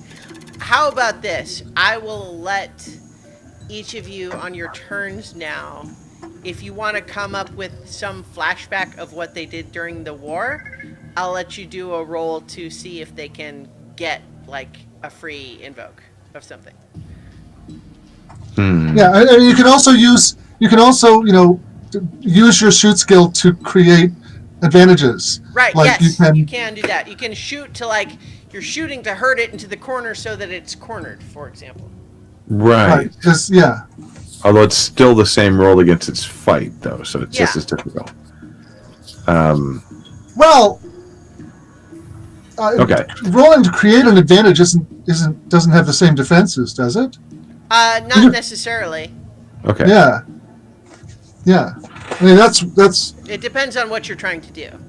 Okay. it's the classic fate. I mean the way fate works is that you do stuff to layer up a bunch of aspects with free invokes, Yeah. and then when you The- get the a good difference- roll, you cash them all in for a bunch of damage. The difference in this case is these sub characters are not built like fate characters. They don't have all the mechanics. So, No, but I do have a flashback for Wellifer. All right. So Wellifer suddenly lets out this blood curdling scream, remembering how had to break through the front lines because all of their buddies were waiting on the other side. So they run into the room and they're running around the room screaming, firing off random shots at the walls, trying to basically distract the thing or confuse it so much. So I want to create the aspect of it's really confused with what the hell's going on right now. Okay. So let me think. I think that I remember Fafnar. let's just do a straight roll, and any positive points are free invokes of something.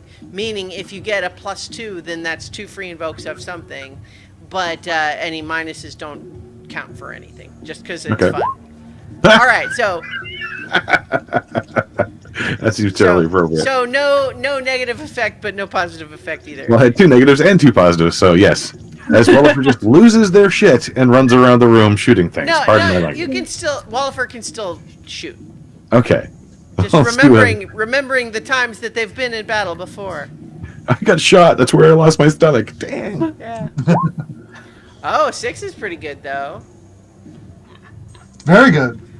And then against a 4, so even with no invokes, that's 2 damage to it. ends up with the gun over top of it.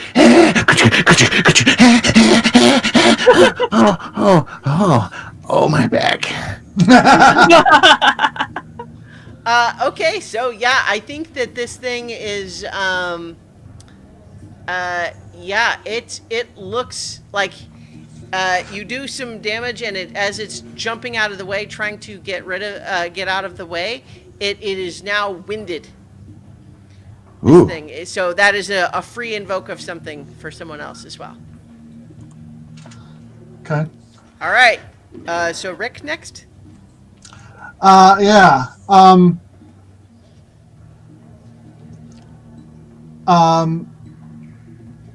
Rick is. I mean, this fight is taking an awful lot. It's taking an awful lot out of the veterans, and he's worried about Butt Up, and that he needs to get Butt Up back into the. He needs Butt Up. He needs Butt Up. And so he's going to try to climb up the batteries to get to, while the veterans have got the monsters distracted, or at least one of them distracted. He's going to try to climb up to where Butt Up is and kind of shake him out of it.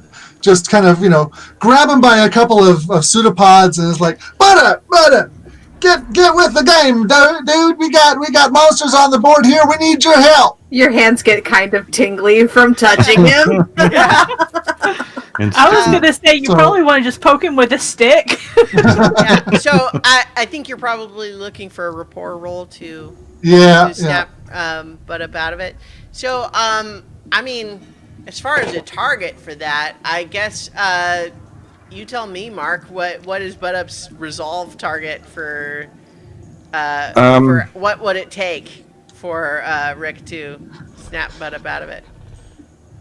Partially, it's because it's Rick that he's more inclined. He probably would turn to Flo next. Oh, it's Rick. He's just a kid.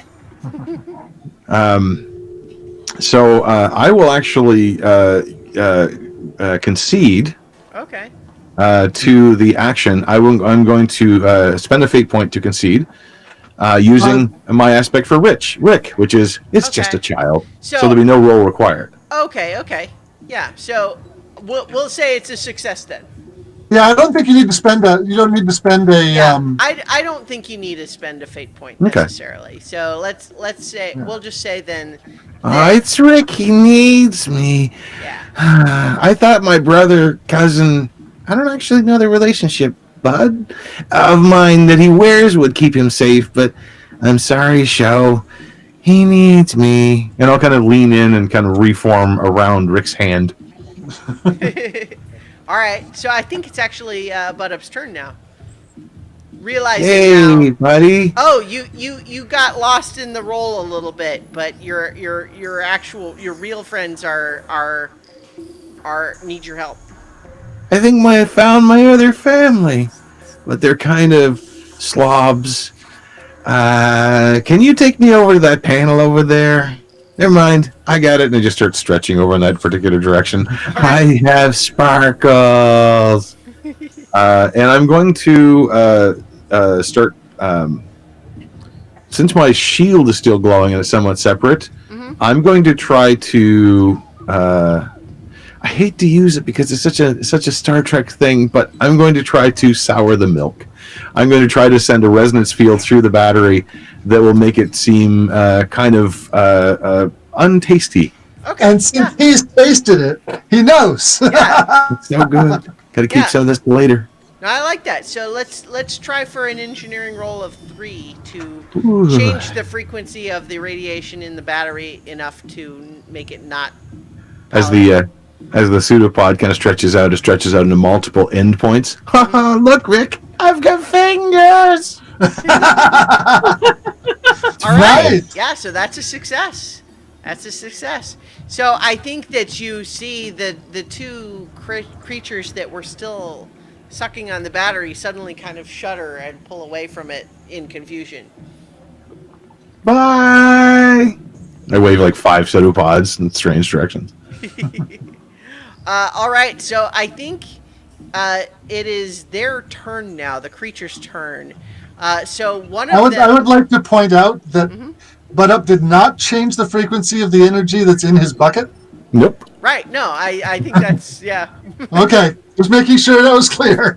Right, so I think the two that were on the battery drop off of it and immediately turn looking towards Butt Up, like, doing the equivalent of licking their chops. They love me too. But that's their action, is to do that. And then in the meantime, the one that was already off is let's see, who hurt it the most? It's all been little picks and Wallifer, the one on the ground, I think, between Wallifer and Patches. So I think it probably attacks Patches. yep, yeah. Patches probably did the most damage. Patches is the one that got it crispy. Yeah. So Patches, I think this one is charging at you with its +5 fight. So figure out what you're doing about that. You're muted though. Or speechless. That's 3. all fine. Okay, that's 3 down. So everybody take a drink. I don't have a drink anymore, so hello. I'm still holding the electrical thingamabobber, so can I use that with resolve to defend myself?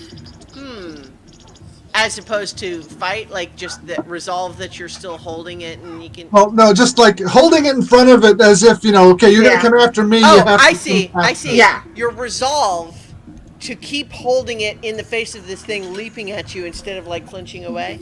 Right. Okay, yeah, I'll buy that. Especially You since can it's make a previously resolve established roll. she's Patches is a coward, so. Yeah. Patches is a coward, but she's kind of frozen with fear. It's fine. I also Okay. rolled Oh. a 4. Okay, so what a tie means that a tie means a boost for the attacker. So it may be just it doesn't take any damage of it, but it sort of veers away at the last second instead of attacking you. But maybe it knocks you down or backs you into a corner. Yeah, or maybe what backs into a corner. I like that. Yeah, I think that's good. You've kind of been knocked towards a corner away from the door to this room. Okay. Is that a consequence, or is that No, just it's just a positioning? boost for it that one of Okay. them could use in attacking you next time. Okay. But its attention is fixed on me now, right? Yes. Cool. All right. So let's see. We due for another Shem piloting roll, I think. I think Okay. so, yeah. 5. All right. Yeah. So that's another fate point, so that we're not. No, actually, I'm not going to use a fate point this time. We'll just be 1 stress and dented, so we'll be dented. Okay, so the ship is now dented, which does not have like much in the way of like a mechanical effect on anything, except that I think all of you are going to be briefly jostled. Like, oh, okay, but it's also something that's going like the ship's going to need to be repaired afterwards. Is all. Yeah. All right, so the I think all of you are briefly jostled off your feet. Not just a brief stumble is all. All right, so are we back to Dresden then? I think. Yes. All right. Wait, did Patches go? Like, she defended against the monster. Yeah, no, you're right then. I guess it would be Patches. Okay. So, she's just gonna be like, "Ah!" and try to shock it again. Okay, so I guess that would be another fight to attack. Is that what you used the last time? I think. Yeah, I used fight, and then I invoked a whole bunch of stuff. Right. Yeah. Right. It is So wounded, so you can it's have going that. to use defensively. fight as well. Yeah. Oh, Okay. Yeah. Yeah, so I think that it succeeds with style, but you've already got a boost, so I think that it's maneuvered itself that it's hard for anyone else to get to you now. So not only are you cornered, but You're also isolated. Yeah, isolated. So you've got theoretically 2 boosts that could be used against you now. You've got the cable, which is handy, but you're in a tough spot. Okay. We're in a tight spot. Yeah, in a tight spot. Don't tell me the odds. Is there anything I can use? Not really. Not really. Yeah. No. Don't. But does that mean that its back is to everybody else? Yeah, I'll say so. Sure. Okay. Not in like anything that's like a specific mechanical way, but just in the sense of like, yeah, that's the situation. Cool. Is that the rest of you in the room see that one of them has got Patches tight, isolated in a corner. Okay. But it is actually the creature's turn now, I think. The creature just went, and then we did the fight, and the pilot, and then it's my turn. Sorry, yeah. I don't have this carefully tracked. So, but now it's Dresden's turn, and Dresden is gonna try to shoot it again. All right. Oh! All right. Yay! I got one. Wait, so. Oh yeah, 5. Yeah, okay, yeah. So that's a legit success against 2 stress. So, yeah, that one that was knocked down has to take another 2 stress. And in fact, actually, because it was winded, you can free invoke that to get another. Well, I should point out that will free up the winded slot, and it doesn't actually have any real. In the process of taking it down, it doesn't actually help.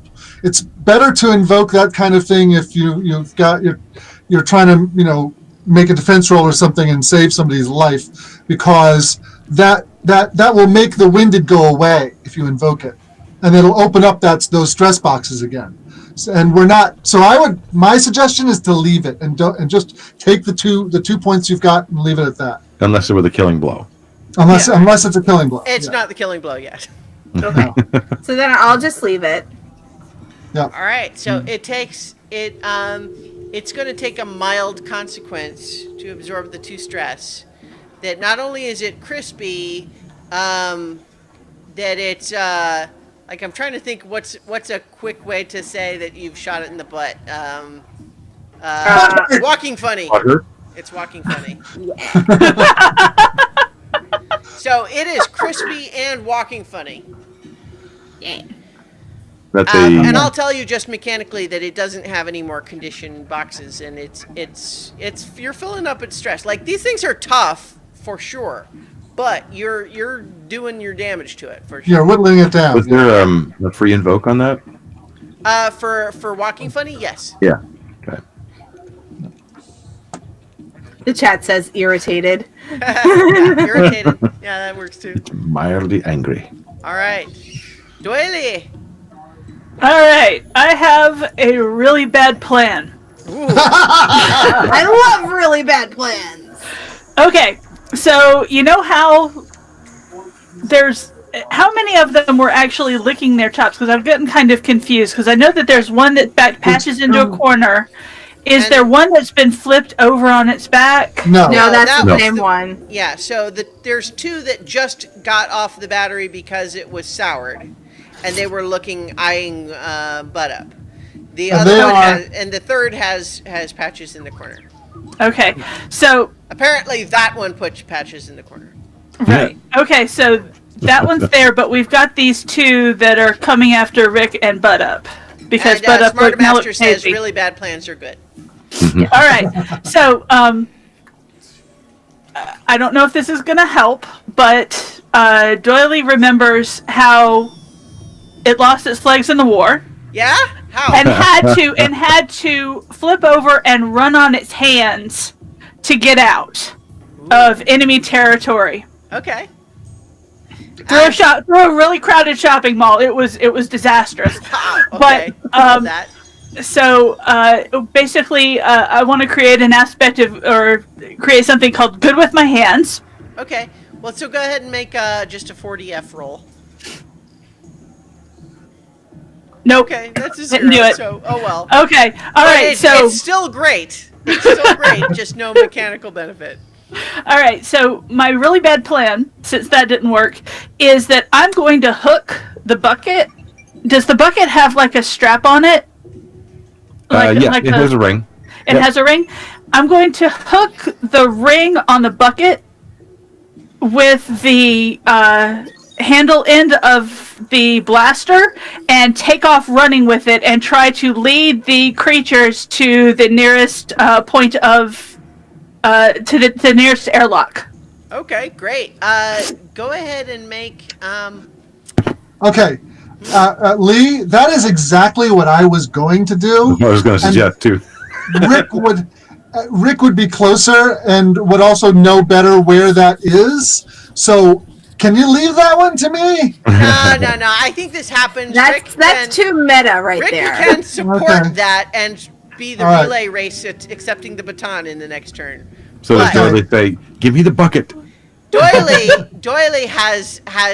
is the first runner in this relay race. Okay. So And remember, Doily has mechanical legs, so it doesn't actually get tired when she runs. Okay. All right, go ahead and do a 4DF roll, and we'll give you a +2 for this. See how well that goes. So just do a 4DF, and then we'll add 2 to whatever the result is. Okay. 0. Okay, so but that's So a +2. 2. So I think just as you scoop up, butt up, and you head out the door, then yeah, I think you get out of the room with them. And they follow. Yeah. Well, they're not. It's not their turn yet, but Okay. You suspect they will. Wee. All right, Wallifer. You got the little murder bear in the corners, looking kind of vulnerable. Oh, right. I'm playing 2 people. I was too excited. Could you caught up in Buttup's excitement there for a moment? Let's see. Yeah. You leave that little fuzzy Adorable. bear. Man, that's cute. Let's see if she can blow the crap out of the thing. Shoot it into butt. Okay, if you want, you can try to just attract its attention, which instead of, like, if you're not doing damage, you're just trying to get its attention, then you can, it won't roll fight to defend, it'll roll resolve, which it doesn't have, so just a 4DF. That seems about right. Okay, so you won't do damage, but you have a better chance of distracting it. Still rolling shoot? Still rolling +3 or something? You roll shoot if that's how you're doing it. Yep. Oh, yeah. Just, Okay, so shoot against a regular straight 4DF roll. Oh man, you should have been Okay. shooting for damage. Yeah, okay, so this success with style means that you shoot across its, across its face in such a way that its attention is totally drawn away from Patches for the moment. And it is looking now directly at you, but you also, that's a success with style, like twice over even, so you definitely get to assign a boost for it. Maybe just distracted, or... Sure. Just keep Confused, it simple with distracted. Yeah, That's 2 free invokes then? sure. Okay. I think strictly per the rules, there's not, like, double style, but yeah, sure, why not? It's our game. We do what we want. Or, Smartamaster says the casual aspect of creation and stuff is awesome. So there's another possibility that I could, instead of adding that Mo is distracted, give her the 2 boosts that Patches is cornered and isolated. okay, yeah, you can do that. You can absolutely do that. Patches is feeling vulnerable. And so instead of any new things that could be invoked against the creature, now those 2 boosts that could have been used against you, Patches, are gone. Aw. I like Which was that. the whole idea. Yeah. Thanks, old man. Because Yeah. it was kind of like, get away So from that cute and fuzzy bear. Basically, Wallifer distracts it enough that Patches can slip away and not be cornered and isolated anymore. Oh, she's gonna shock it again though, Oh, because sure, yeah, but I just mean you. if it ain't broke, why You're fix it? now able to do it from a non-cornered, isolated position. Right. So, all right, that's great. So next, let's see. Because I don't have like actually a list of. Rick was next Rick would be after. next? All right. Yeah, and So- Rick definitely wants to support getting Bud Up out of the way of the creatures that are chasing us. Yeah. So So- Doily just hightailed it out of the room with Bud Up. So. Yeah, so what I want to try to do is actually slow down the creatures coming after us. Okay. I'm going to run past them and then close a door or something in the way of them so that they have to. Right. So right now, Patches is still in the room along with Dresden and Doily. No, Right. Dresden and Oliver. Oliver. So And if just to point out too that the creatures did seem to be interested in Butt Up and no longer interested in the battery, Yeah. and them being here is a bad thing. right, yeah. So Oh, that's true. Yeah, we want to draw them off. So, but we also don't want them to catch up to us too fast. So I don't want to actually put something in their way. I just want to make it slower for them. okay. So, ugh. So how about this? You can try to close the door halfway so that these They have to giant squeeze creatures through. would have to squeeze through, but a humanoid-sized person could easily go through. Right. So yeah. I mean, I have absolutely no skill in that, but I'm going to try and slow them down. Okay, so you can make an engineering roll. If you don't have the skill, then it's just a 40F to see if that's approximately what you're trying. That's a 0. Okay, I was going to say 2 as a standard kind of not necessarily. Yeah, and I will spend a fate point.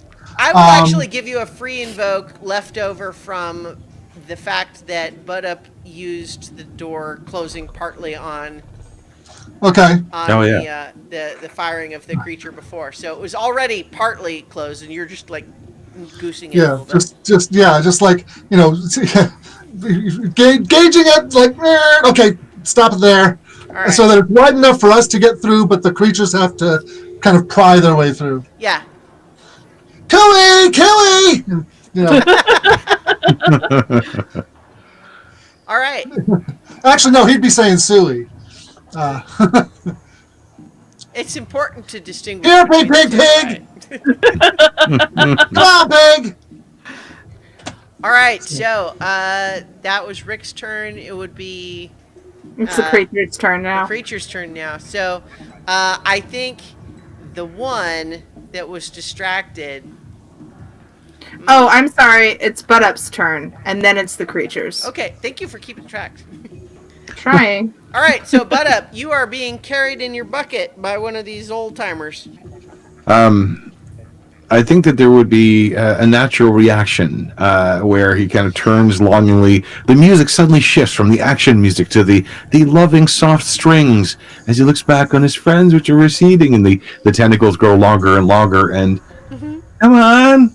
And he kind of lets his tentacle lay on the ground, putting the slime trail down behind us, Okay. which is also xeno-related radiation infected. Right. So, leaving a trail so they know where to go to follow. Is Yep. that the idea? Yep. Okay. Yeah. Yep. And it might also help if you tell Doily where it is that she needs to go. That comes later. Yeah. So Doily is just randomly running down the nearest corridor, looking for an airlock, but she doesn't necessarily have any reason to know where one would be. Yeah, looking for an airlock or a map. I take an action with that too, then. Yeah. I mean, right now Okay. you haven't really done anything that would really require a roll, so. Okay, I'm going to stretch out another tentacle towards the wall to kind of catch onto the edge of one of the control panels. The tentacle will get longer and longer as she runs further and further away, but it'll eventually stop. And then side tentacles come out of that one, and I'm going to try to clear a path so that there is a pathway where all the doors on the sides are locked, all the doors in our pathway are open. How about this? The lighted arrows that were supposed to illuminate the emergency declared in the other viewing chamber, you are actually succeed in turning them on.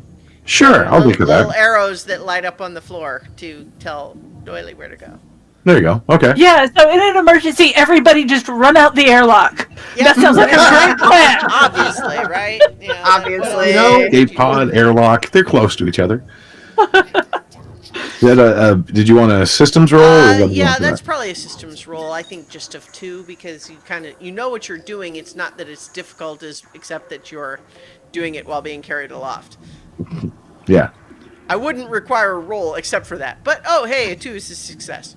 So And I figured like it's just like tap, tap, tap, and as it detaches from the thing he was holding on to and kind of flows back into him. yeah.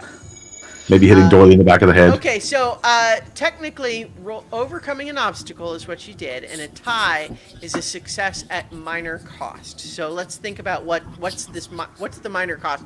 What's Maybe expressed, just the that arm you're, didn't actually detach. A part of me got disconnected.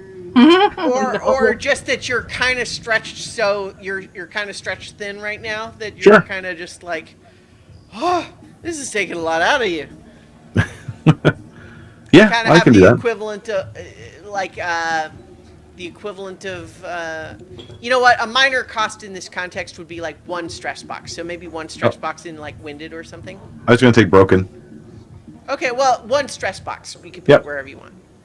Yep, as part of me is literally broken off. Kind All of right. splats on the floor. They'll probably eat that along the way. Okay, great. All right, so if you got the whole initiative list there. Yeah, so the next one is the crispy. Okay. So it was distracted, so no longer has the boosts against you, Patches, but I think it could still attack if it wanted. Sure. Yeah. So it's I think actually, let me think what it would do though. Like, you know what? I'm going to roll a d20 high. 11 to 20 is it'll attack Patches, and then 1 to 10 is it attacks. Which one was it? Dresden is the last one that shot it, but Wallifer is the one that Wallifer is the one that distracted it, so it's Yeah. between the two. So the d20 came up 5, so it's going to attack Wallifer. Okay. Come on, get me a stupid little slow. All right, so it's making its fight attack, and then I guess you can probably defend. You're defending with shoot, I think, probably. Yeah, shooting the floor in front of it or whatever to Yeah. not get away. All right, so it got a 4. Oh, a 3. Okay, so it's I'm going going to use the free invoke on Mo is walking funny. Okay. Yep, that's exactly the right one. yeah. Okay, And, so what that means is no stress to Wallifer. You are able with your shooting that it starts to attack you, but then it refrains as so as to not get shot. And meanwhile, the other 2 are falling all over themselves trying to squeeze through the half-closed door. So the door is currently completely obstructed by the 2 of them, but they're taking their turn this time to try to get through it. Okay. All right. I'm going to let's call a brief 5-minute hiatus as I, perform actions necessary for biological creatures. Bio break. Got it. Yeah. Yep. Evacuating the deck. Yes. Back in just a moment. Ladies and gentlemen at home, if you're enjoying this, then, well, that's kind of the point, actually. If you're not enjoying this, well, we're sorry about that. We've tried our best. We've been our silliest, and we'll proceed to probably be our silliest once again, once things have resumed. But I do want to say a hello and thanks to all of you in the chat room today. Looks like we've got Smartamaster. I've seen P. Fisher 23, Prince Javustin. I suppose that could be a V in another form. Let's see who else has spoken up. If you haven't spoken up yet, you can speak up now, and I'll say your name. It'd be like I knew exactly that you were there. And then I think a bunch of us are there as well. So I hope you've been enjoying. I don't know if I actually have to fill for these 5 minutes, but it's been a passion of mine to fill all possible airspace with vocal transformations of words. Sometimes words that actually make sense, sometimes some that don't actually make sense. So, the Juggernaut is the name of the ship that we're on. It is vast, and by vast, I mean larger than you thought it was. In fact, probably larger than anyone actually conceived of. The advantage in our game is that we don't have to pay for the sets, so we can have as many sets as we like and introduce new ones every week. Although we do tend to destroy a lot of corridors and probably need to replace those with something else later on. There's also oh, look, we have one of the players back. How's it going, Nobilis? I've been speaking to the audience here and telling them all sorts of things, the behind the scenes thing. So let's do a little behind the scenes introduction here, as if Rick on his first day of work was interviewed by the Intergalactic Press. So, Mr. What did you say your name was? Says the four-eyed creature in front of you. All four eyes are sitting on some sort of strange tentacle. Only two paying attention to you, and the other two are checking social media. My name's Rick Monroe. How do you spell that, with an O or with an That's correct, depending on what alphabet you're using. Excellent. So, Mr. Monroe, there have been precious few human beings that have engaged in this kind of work before, and those that have tend not to have very long life expectancy. So, I have to ask you, how's your insurance plan?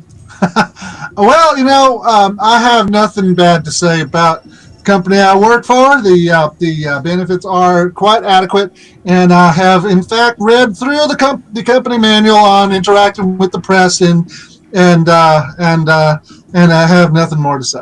Oh, dear, do you hear that, ladies and gentlemen at home? He came prepared. Well, I want to thank you, Mr. Rick Monroe, and I hope that your travel not only provides you with some fruitful entertainment along the way, but also does not result in your immediate death. Well, thank you very much. Now back to the sports, where they are currently holding tryouts for the new intergalactic foosball team. As you know, foosball does tend to have a death rate of over 500%. We're not sure how that's calculated, but we're pretty sure that most of the fans die in the process of the games being played. It is, of course, played on the side of an active volcano, and generally also provides wonderful, spectacular colors for most of the water paints that people use to capture the motion.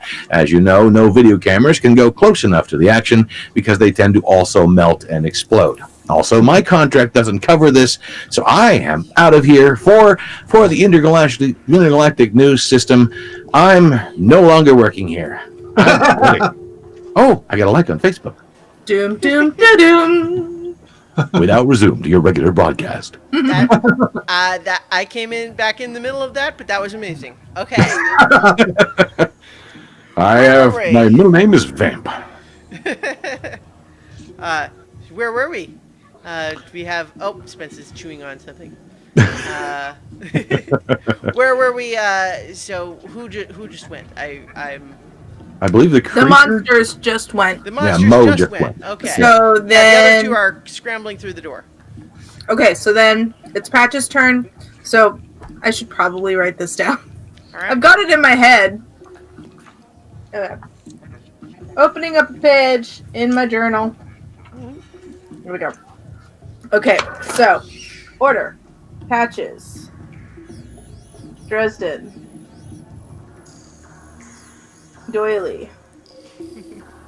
All right. Wallifer. Rick. Butt Up.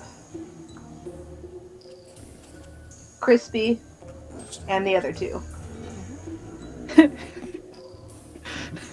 Hey. Bo and Show. No, that's Mo and Foe. Mo and Foe are the ones that are not crispy. Because when we had a whole bunch of these, we were pretty sure that we had Mo, Foe, Show. Anyway, so Patches, with the bug thing distracted, it's not broke. She's gonna try it again, and all right. So it makes its fight roll and gets a 5. Okay. Am I using fight or resolve? Well, I feel like fight really is the appropriate skill here. I mean, it's one thing. Resolve is like holding still as it like comes at you. Mm-hmm. Oh, But come on, can- Patches. Science the crap out of this. I Yes. would love to science the crap out of Right. this, So but I I don't think know it's how fight I would. unless you can come up with some reason why it should be something else. Um, Go science. yeah, I'm like something about conducting electricity, but I am not a good science person, so I don't know. All right, I'll just do fight. It's not gonna work because, All right. Yeah. So. and I'm not gonna invoke anything new. Dresden, on the other hand, is gonna shoot at it again. Okay. 0, 3. And it only gets a 1. Okay. Yeah. So I think this thing is thrashing around, Mhm. and I think maybe it knocks both of you back a little bit, and it's the one that is clearly sort of like desperate and focused on you guys. It's got the bloodlust going, but it's got both Patches and Dresden now kind of Yep. retreating.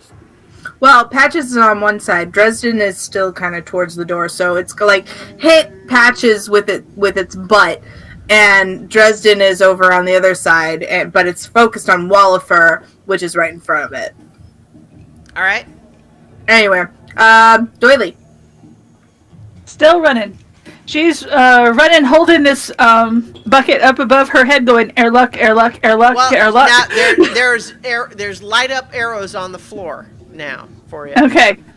Okay, but she's still saying airlock, airlock, airlock, airlock. All right. Just to remind herself, because she's old and she knows she forgets things. Go ahead and make a make a 4DF plus 1. Okay. Okay. All right, so that's a 1. So that was just so 1 is just So I think you're starting to get tired.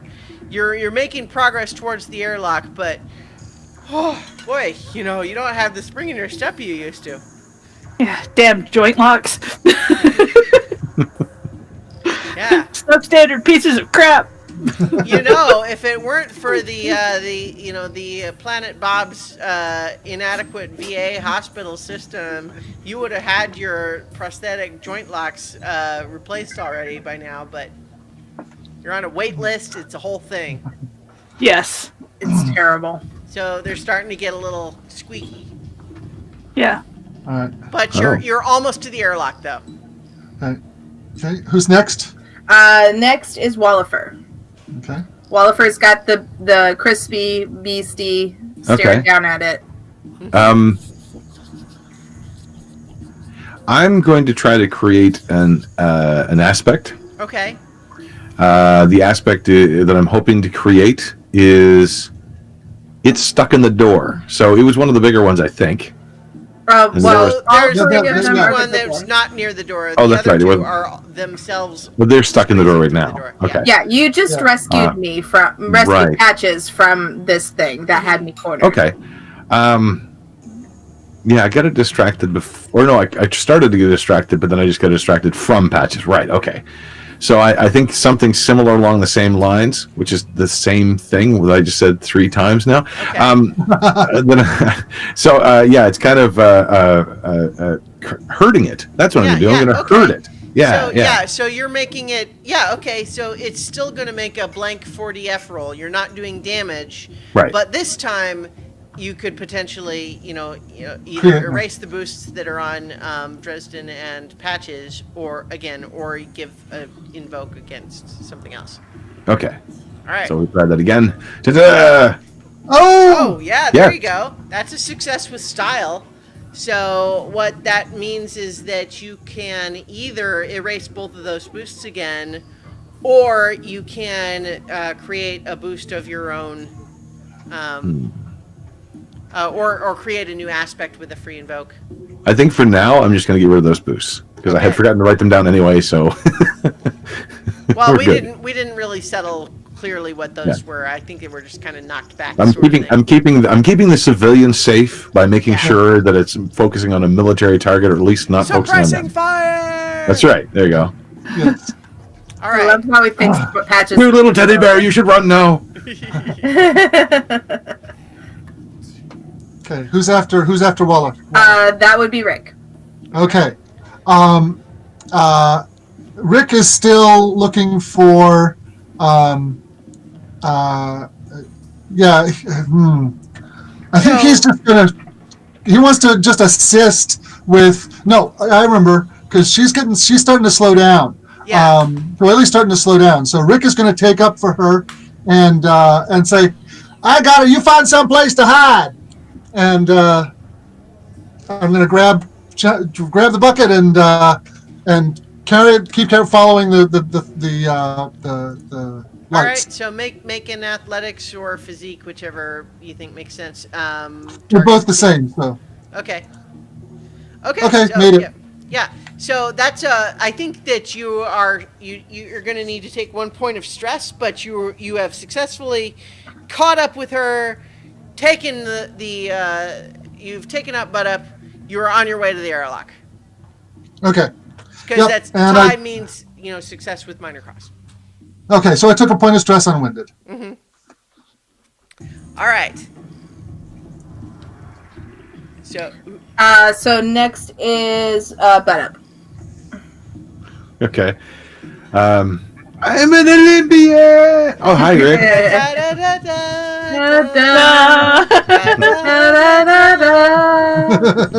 Oh, hi, Rick. Let's see. I'm gonna wave goodbye to Doily. Just been passed like a baton. Yeah. Let's see. What can I do? I was gonna help her, but she's gone now. Let's see. Are we close to the airlock? Yeah, I think you're pretty close. Okay. Then I'm going to try to once again reach out to a panel and try to prep the airlock so it'll be ready for us when we get there. Okay. So make engineering 3, target 3. Okay. Okay, there you go. That's a success. That's a solid success. So the airlock is now set so that the inner door is open. So it can run straight into the airlock if that's what you want to do. And since I succeeded with style, can I have it so that at a moment... So I said target 3, so a 5 is just a regular success. Oh, just regular... Okay. 3 shifts for succeed with style. Gotcha. Okay. All right. Thank you again, Spence, for keeping track of Oh, relationship. sure. I appreciate it. So the next one is Crispy. Okay. So that one, it's still kind of, it's looking back and forth between, we got Dresden and Patches and Wallifer now. So I'm going to roll a D6, I think, to decide who it's attacking. Patches, Dresden, Wallifer. So 1 and 2, 3 and 4, 5 and 6. Okay. That's a 5, so that's another attack on Wallifer. Bring it, bug boy! So that's a 5, or excuse me, a 4 for its fight skill. Yeah, the floor in here is going to look like crap because I'm shooting the crap out of it. Wait, that means it would have no crap left. I don't give a crap. So I think that there are a few... I think you have not yet invoked It's Winded. We haven't, no. Yeah, I'm going to use that one to Keep from getting hit. keep from getting hit. All right. So it's like... Yeah, making so it... it's lurching towards you, but you guys can definitely see that it is getting a little weary now. You've taken a lot out of it. Mm-hmm. Okay, so Mow and Foe. Although that goes away now. Yeah, so it is no longer winded, but Right. it was. But winded. at least, yeah. Yeah. All right, and then the other two they're just running to try to catch up with. So how about this, Doily? Make a 4DF stealth check to see if you. Well, what would she have done once Rick took up the baton? She's not gonna hide. She's going to keep following because she still has that rifle. So she's gonna keep following to play kind of like a rear guard. Okay, so they're going to make an athletics check, and you make and Doily make an athletics check to see how much ground they make up. So they only got a 1, but you get the -4. Okay, yeah. So I think they are almost upon her when it's her turn again. So they're rolling a -4. running, I mean, I'm rolling a -4. I'll bet that her servos are completely locked up. Yeah. Well, I could have helped her. So, yeah, I think that she finds the joints lock up completely. She can't move, but she sees them bearing down upon her. That's their turn this time. Okay. So now it's a pilot turn. Okay. A new pilot check for Shem. The fuzz in her cube has started to spread like a cloud. So, quick question for Shem. She presumably, obviously, is trying to avoid hitting any asteroids. But at this point, is she trying to get out of the cluster of asteroids? Or is she trying to, is she trying to just say, hey, this is too dangerous at this point. We've done what we needed to do. Let's get out of here. Or what is she? She's still trying to follow that planned route that she had. Okay. So yeah, they'll stay in there. I estimate they're about 3/4 of the way through. Yeah. Okay.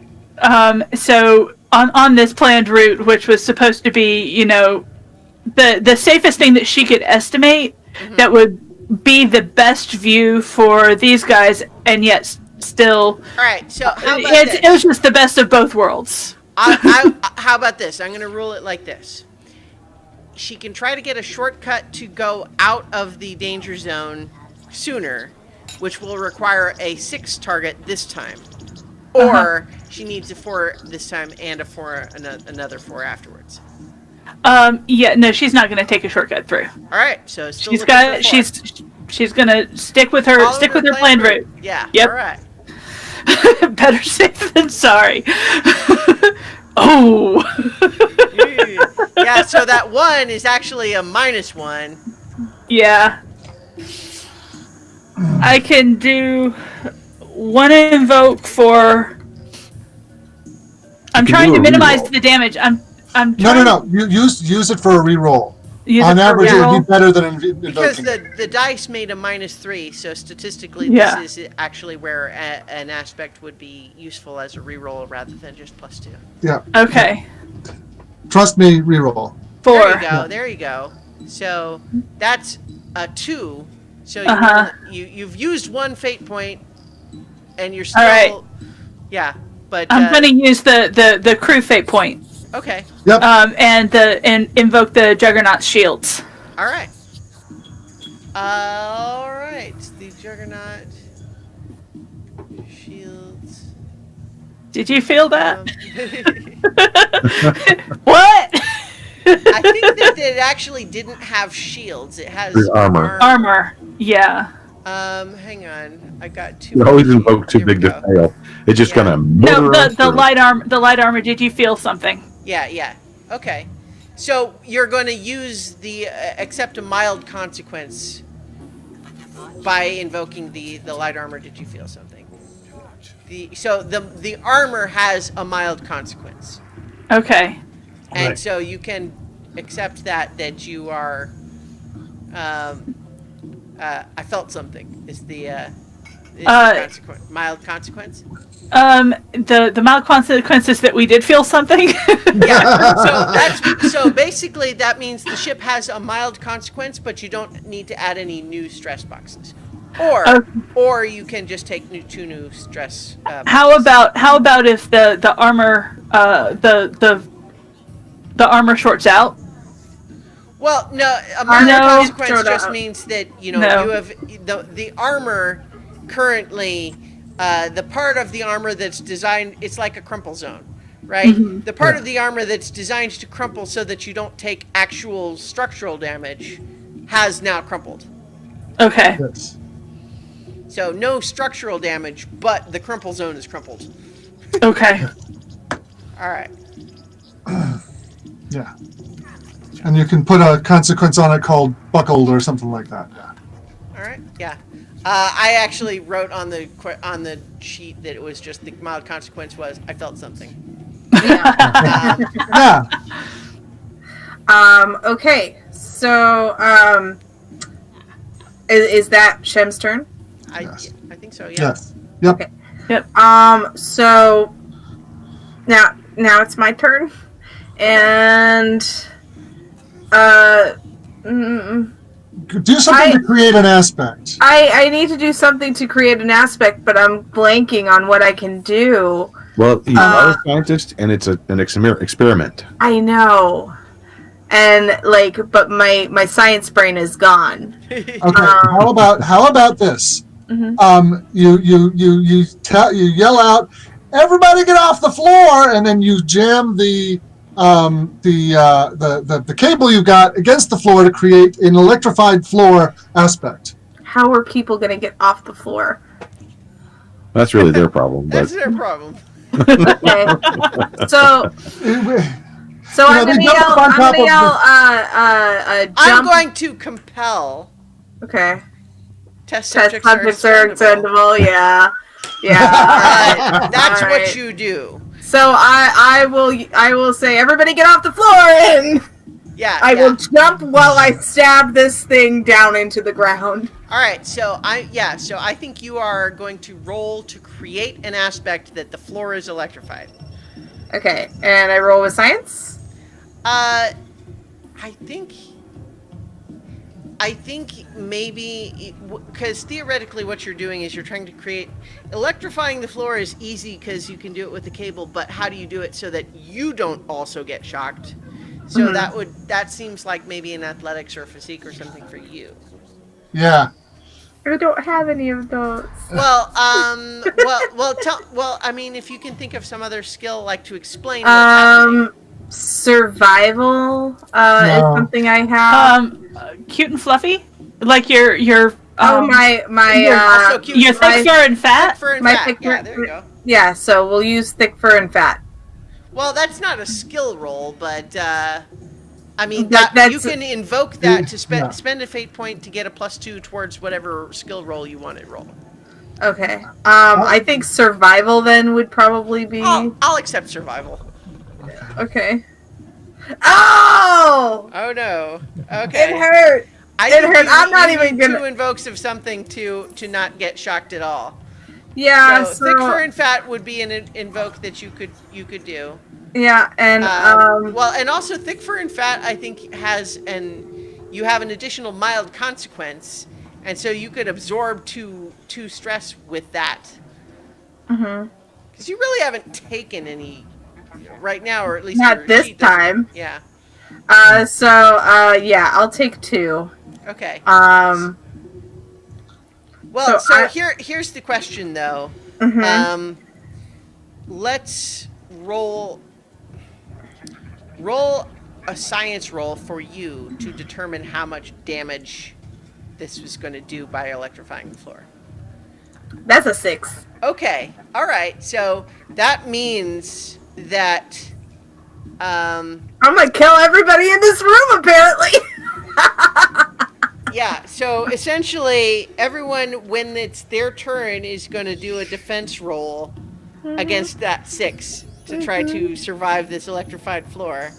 Because Great. you're doing it, I will give you some additional benefit of let's see. A -2 roll. So I think that you still need to absorb 2 stress for this. Okay. So if you want to take, I can take 2 in stunned, or I can take 1 in stunned and 1 in winded. well, or you can also absorb a mild consequence if you want. Like Uh, thick fur and fat, sure. for example, you can say that you have a mild consequence of Hair standing on end. Hair standing on end. I like that. Yeah. So static shock. Yeah. Got it. Okay, so you are accepting a mild consequence to take the 2 stress, but that means everybody else in the room, which is our crispy critter and Wallifer and Dresden, are going to need to figure out how to deal with 6 stress worth of shock. Okay. All right. It's fine. So now it's Dresden's turn. Dresden hears everybody get off the floor, and he's gonna look around and try to jump on the crispy critter. Okay. So I guess make a 4DF roll, because with no bonus, but okay. Dead. So I think that what that means is that So that doesn't necessarily mean dead, but it certainly means out of commission for this combat. He is electrocuted. Yeah. Yeah, I don't have to play another character. Okay, so Doily is next. Doily, you've got these 2 things bearing down on you. It's not clear that they're interested in you per se, but you are in their way. All right, I'm going to roll towards the wall, whichever way is away from the slime trail. Uh-huh. Okay. And shoot one. All right, so go ahead and make an athletics roll of just 40F and then your shoot roll. Okay, so athletics is 2. Yeah, so I think you managed to get out of the way, so they're not going to just bowl you over. Okay. And then make a shoot roll against their fight, which they only got a 3. And I got a 3. So that's a tie, which means that that you Actually, can I make think a that's a boost on 6. one of them. No. Because you rolled 3 on the dice, plus because 3 you did for the skill. 40F without doing a Yeah, doing so your plus 3. Yeah, it's actually a success with style. Yeah. Where did I get the plus 3 from? Well, for shoot. For shoot skill. Yeah, the veteran. Yeah, Okay, veterans yeah. only remember Plus one 3 thing, and that's how to yeah. shoot things. Yeah, so I think one of them the leg crumples, and so one of them has to take 3 stress. Nice. Yeah. And so you can make it be 2 stress and a boost if you want. Yeah, let's do 2 stress and slowed. Okay, so one of them is slower than the other. All Yeah. right. They're still on the way, but at least Right. And you managed to get out of the way where it seems likely that they're still following the slime trail, but you've slowed one down and you're not going to get literally stampeded by these things. yeah. All right. All right. Positive outcome. So, Wallifer, how are you going to try to avoid this electrified floor that Patches has created? I was going to jump on the creature, but that idea's already been taken, so I have to do something different. No, my character failed. So. Yeah, but obviously that idea is not worthy of Wallifer at this point. I think going to make a fighting call, and leap for the batteries themselves. Okay. So try to hit. Yeah, so try to make a 40F to try to get onto those things. And that's a 0. All right, so I think that, how about this? I was thinking a target of 2. So how about this? You have to take 2 stress, but I think I told you that the veterans all get 4 stress boxes. Yep. Mm-hmm. All right, so you got a little bit zapped, but not taken out of commission. But you are also now clinging to the batteries in order to avoid the currently still electrified floor. It's just like the Talmud breaches. Fantastic. Next is Rick. Okay. But what's the plan? We're gonna put the bucket in the airlock and flush it out so the critters will go on after it. Find a pipe. Find a pipe. Stick. Or anything. Find a mop.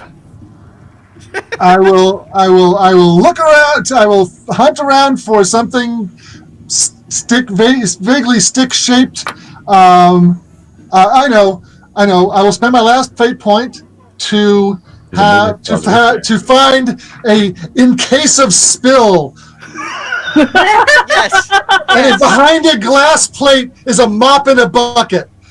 Yes. So, It is in one of those bright red, cases on the wall with the glass, and at breaking through, you expertly and smash it with mop.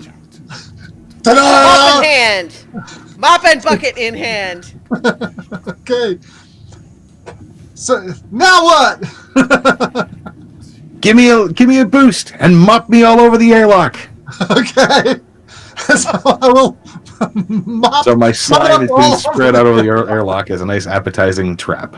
Okay. All right. So Is that also Butt Up's turn?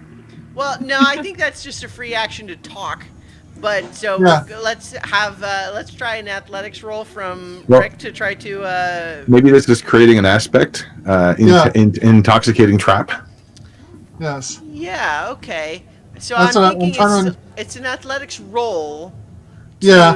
To try to get Butt Up spread out within the airlock, and I think we're looking for a 3. Take that, any other Because game you've that does been not have that sprinting. line. I got All a right. 4. That's a success. So, with this sort of trust me sort of plan, you trust have me? No. while sprinting, you grab the mop, got the bucket full of slime, get to the airlock, splat, mop. Turns into a high-speed spill incident, kind of in reverse. All right, so that's Rick's turn, I think. And now that's it's Butt Up's turn. Butt Up, you hopped across the airlock floor.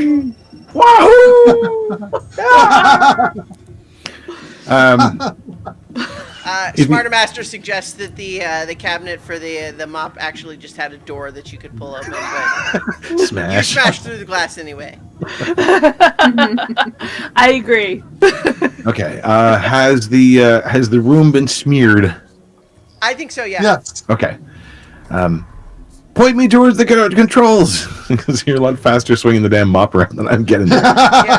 Yeah. There's as you're mopping slime all across the floor, there is one little bit of it that's thicker than the rest that you can kind of nudge with the mop.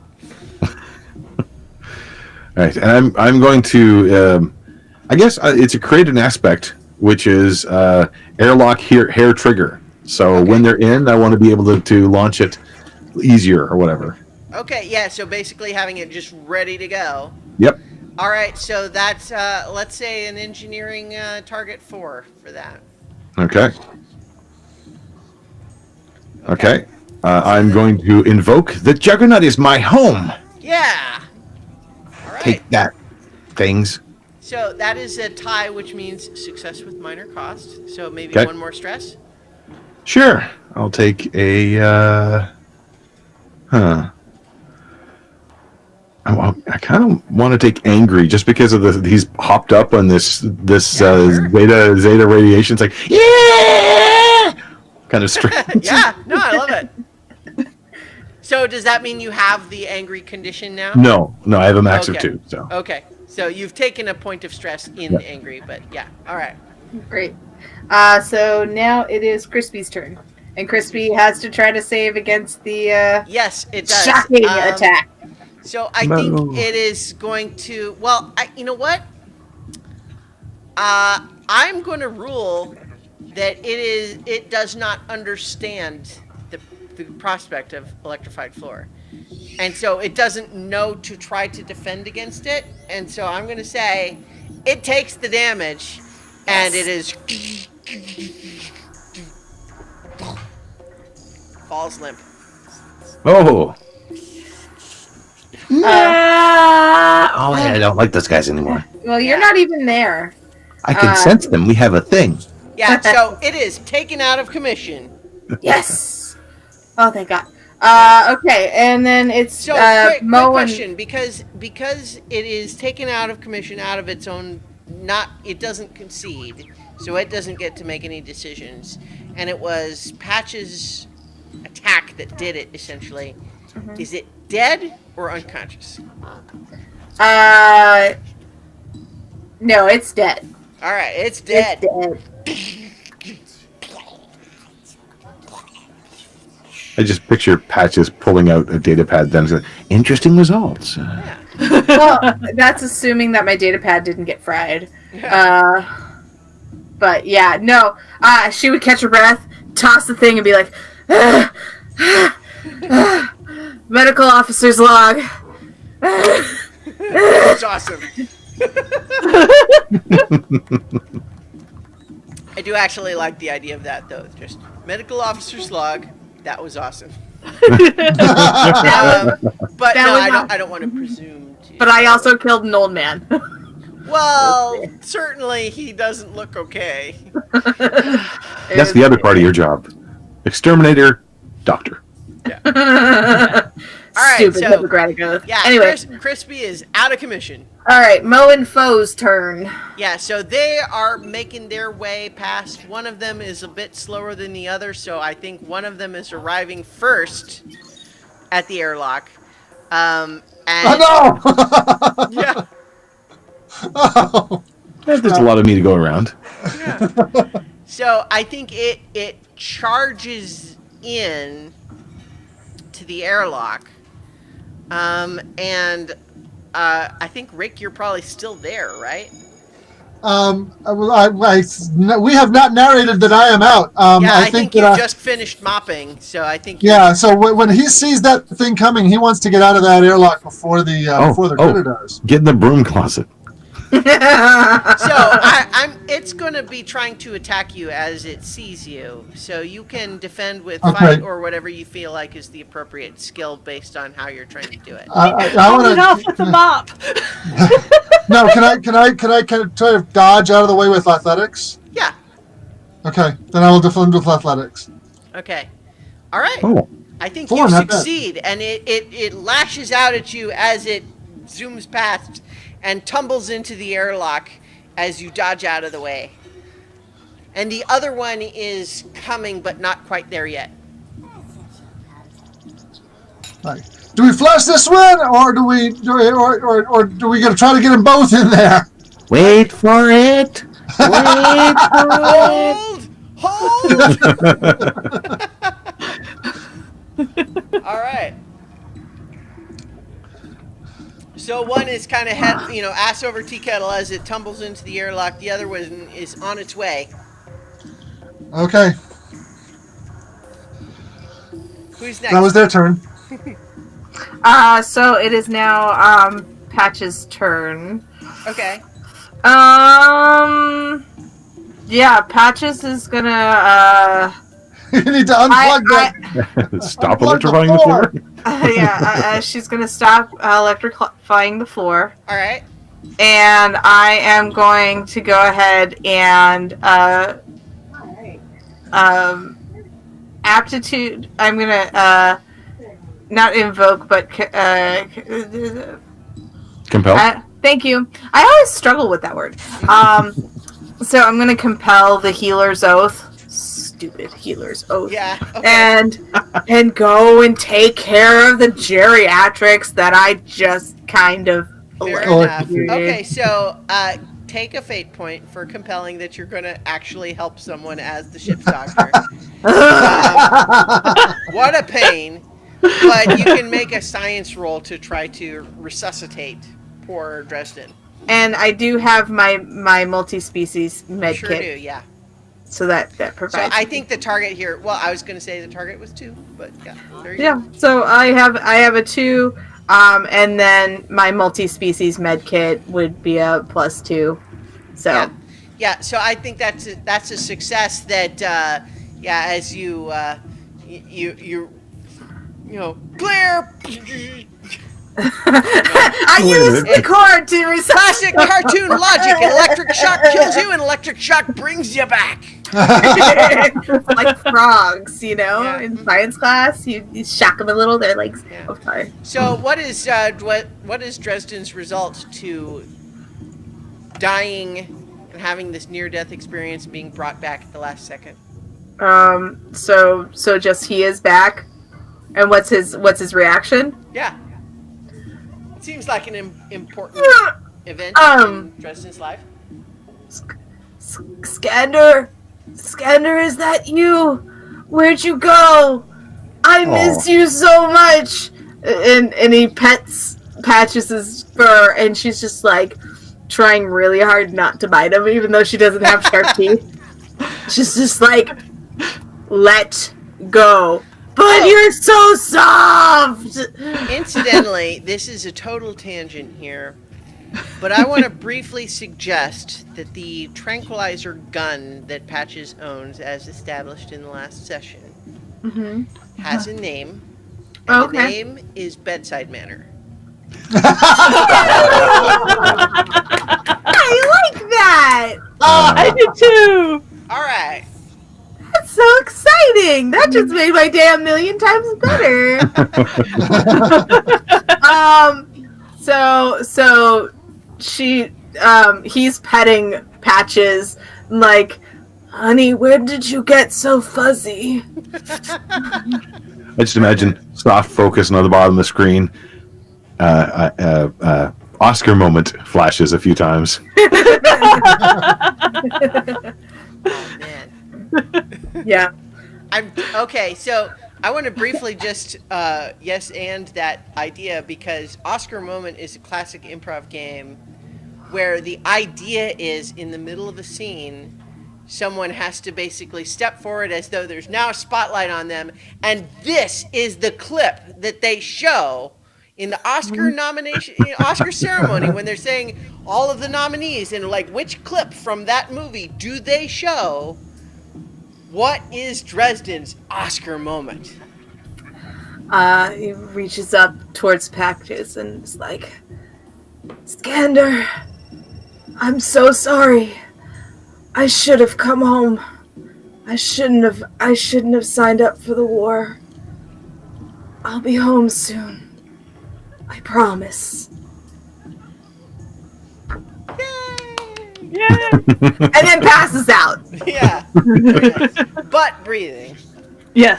Yeah.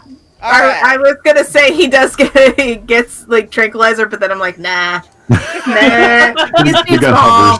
He's gonna hovers for a moment. All right. Yeah. What is Patches' response to that, though? Stupid old man. Go to sleep. All right. So, Okay, so that's Patches, Dresden, Doily. All right. these things have raced past you. You're stuck in Yeah. the hallway now. Yeah, she's just gonna lean up against the wall and start bashing at her knees with the butt of the gun to try and unlock the thing. Stupid substandard piece of crap. Yeah. Go ahead and make a 4DF to see if Little you can. percussive maintenance. Yeah, percussive maintenance. There you go. Excellent. Sorry. All right, it works. Just one. It works. You get yourself moving again. You know, you've had these prosthetics for a while. You know what you're doing. You just hit them and they start working again. All right, so Doyle is mobile once again. Cool. So then it's Wallifer. Air mobile. Wallifer. Okay. Where was Wallifer was was on the clinging to the battery. side of the battery. Well, Floor Wallifer seems to didn't no make longer it. be electrified. Wallifer didn't make it off the floor. Remember, it took the damage. He got shocked a little bit. Oh, a little bit, okay. Was clinging to the battery to not take full damage. Kind of hops down, looks down over Dresden. Buck up, soldier, and shoots the thing that's down several times. It's spraying slime all over Patches. Smart A Master did make a note that being electrified, it causes your muscles to seize up, so you won't let go until it's drained. So the hand of Dresden is still stuck in. Yeah. And so I fur. think as Wallifer is shooting the dead creature, it is just splattering patches with more and more of the alien goo. Just coating patches with slime. Are you freaking kidding me? Yeah. All in a day's work. I think I let my bladder go. All right, Rick. Rick is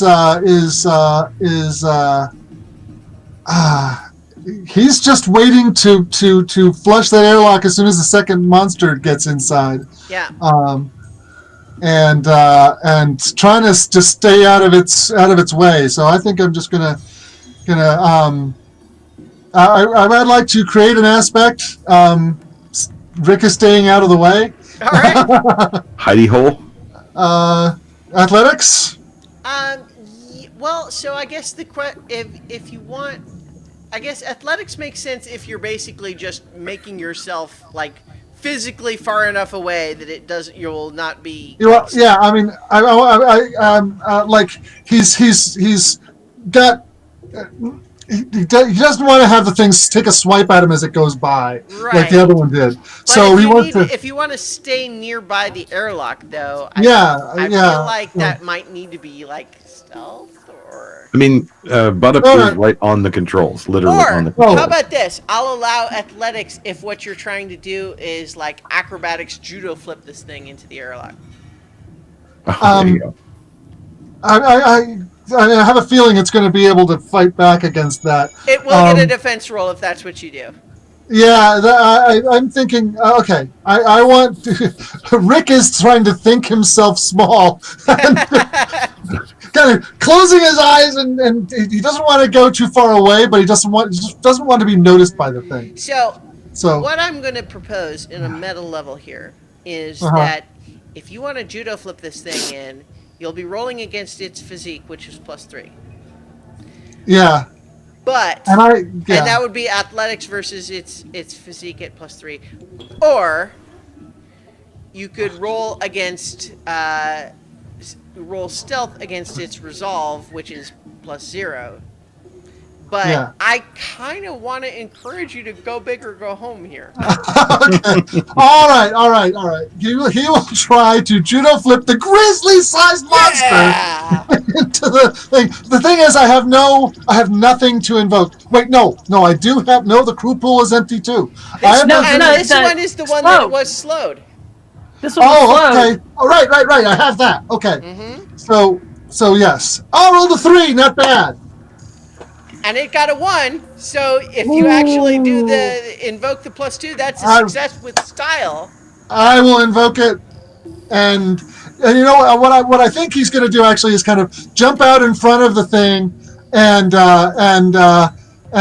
Suey, come and get it, and then when it leaps at him, he doesn't so much ninja moves.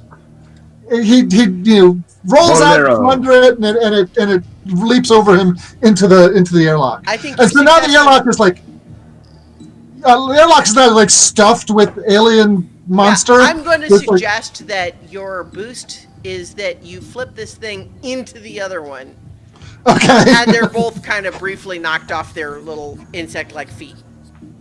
Hit it, Buttup! Is it my turn? Yeah. Are you closing the door? So first off, there's out of the back of the slime, which is covering the controls, comes a sort of pseudo tentacle that forms a strange sort of. Good job, Rick. I'll press the button. All right. So I think these two creatures are easily sucked out of the airlock. But here's the question: how does Buttup attempt to? Like, he's spread out all over the floor, which is probably a benefit. But how do you not also get sucked out of the airlock or otherwise suffer the effects of vacuum? What's left in there is my slime. Mm-hmm. So my slime is also exhibiting the same stuff. So I just wanted to put a honeypot in there, basically. Right. Of my leftover slime. In the airlock. Well, no, I moved to the outside controls. Okay, the outside controls. I assumed you were on the inside. I kind of assumed I was on the outside because otherwise I would be looking at And it sucked out the airlock, and that's not exactly my plan. See, I assumed. Yeah. See, I thought that you were on the inside of the Okay. airlock. Well, then So he'll as to press draw the them button, into the inside. which is already active. It's already ready, set up to go. So he Yeah. just has to press a button, and then just sort of stretch himself as the doors are closing dramatically close. He'll try to stretch himself out through there, and if I don't succeed, I have to build a new bucket. Well, so I think that basically what I'm thinking is what I assumed you were doing, like with the whole thing of like being spread out across the floor of the airlock, was essentially to give you a lot of surface to adhere to so as to not be sucked out of the airlock. Yeah, that's So- what I was thinking. This is too. my original That's idea, but I do like that. Yeah, so you are not sucked outward, but you are exposed to vacuum. So I'm thinking, like, what is your role to not take too much stress from the result of being. Well, I think vacuum. like little bubbles start appearing in his flesh because the gases are evaporating. Low Right, so pressure. what I'm thinking is that this is a target of. So because presumably Rick is right there, or you are there to close it again once these things get sucked out. So I'm only looking for a 4, but I need a roll of something at Well, 4. it's to me it's a physique roll because he's Yeah. enduring a difficult situation. That makes but sense to let me. But let me finish the image. All these bubbles are kind of appearing as volatiles, and so when he comes out, he's foam. Well, possibly. Okay, yes, okay, so yeah. Okay. So how about this? So go ahead and make a physique roll. I don't have we're physique, looking- so this is going to well- be interesting. Yeah, so we're looking for 4. All right. Well, let's see what happens here. He doesn't have a body. I don't have physique at all, so Yeah, well- Yes. So it's just 40F. yeah, I don't think there's nothing I can invoke. So let's see. Nope, that's a 2. Okay, so what that means is that if you don't have anything you can evoke, then it's 2 points of stress. Which could be a mild consequence, and you can call the consequence foam. I love that. All right, I'll go with that. It's Okay, weird and wacky. That so makes I sense. think that as the second critter tumbles in, knocks over the first one. They're both in there. Hair trigger of the airlock. And the two things get sucked out into space, but the sudden pressure change causes Butt-Up to. He is soapy suds now filling the entirety of the airlock. Well, yeah. It looks like one of those soap raves has gone on in the airlock. Yeah. So I think that at this point we're not really in initiative per se, and Rick, being right there, can probably go ahead and shut the airlock again once he sees the two critters were sucked out, and open it up again. And Butt-Up is like foamy suds completely. filling the airlock.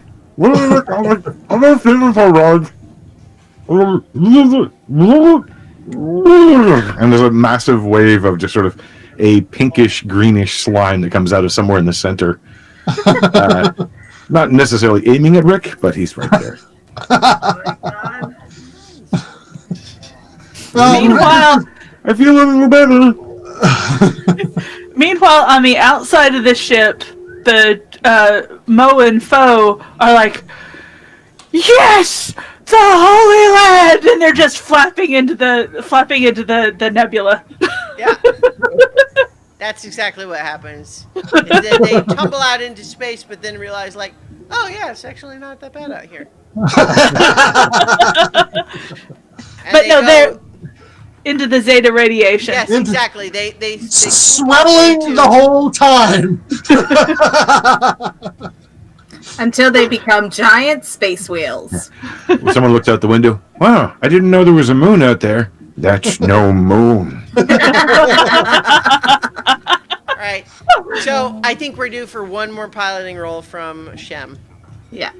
For all the donuts.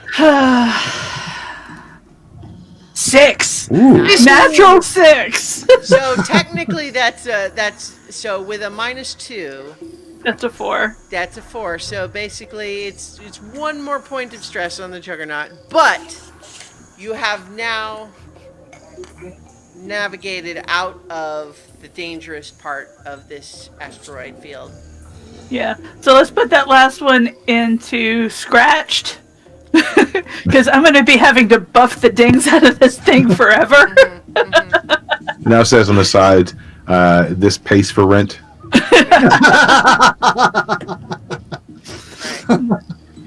Now they're So- gonna think we sell pacemakers.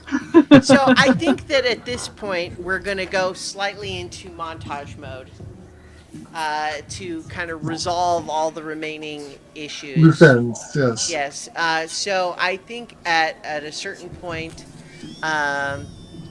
Captain Nemo is going to congratulate Shem for how clever she was in getting the mercenary to make a bribe attempt on record. So now there is proof positive that this mercenary who was Shem or hired You by... mean Rick? You mean Rick? I'm saying Oh, Shem. no. He did Shem. By Okay. accepting a bribe, now there's a financial transaction on record which can be used to prove that Clip Rudin hired a mercenary. And so, Right. very clever of you, Shem, to get that on record. That 2.5 credit boxes, of course, will have to go into the ship funds, but very clever of you to help us to provide proof that this was all happening. And Shem is completely without fur. Now one of the her hairless space- cats temporarily. It's like one of the Sphinx cats, and her spacesuit. You never really realized how much that spacesuit was filled out by the fur underneath because it's kind of sagging Oh. and wrinkled, and it's got all these gaps. And she's just sitting there going like, Have you ever seen a cat that's been bathed and all the fur is just Yep. flattened out? Yeah. It's even worse. It's even worse because she is completely bald, and she's just got this tiny little lint roller, and she's to try and get it off of the control. Yeah. And so you are awarded a commendation, Shem, for cleverness in the face of unexpected hazards. And so by piloting the ship through this whole thing, the 2.5 credit boxes is applied to the repairs of the ship. And so you are not docked in pay for the damage that resulted as the result of your Hazardous piloting. hazardous Yeah. piloting.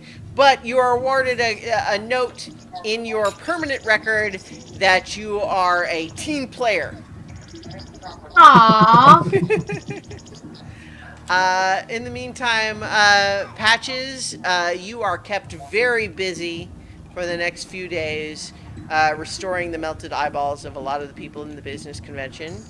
I've got like something like a sonic screwdriver where I'm like placing something in their eye and then scanning it with this sonic screwdriver, just going, and then how many paws am I holding out?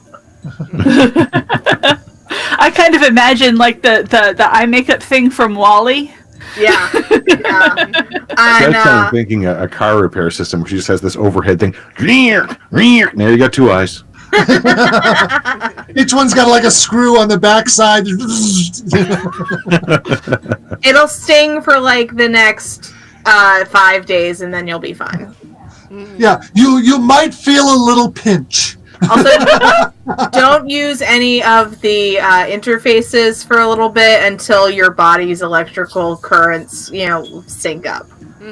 If you have a seizure, it's okay. That's totally normal. So, in the meantime, all of the people affected by this these faulty viewing glasses decide that Clip Rudin is the person to sue for that.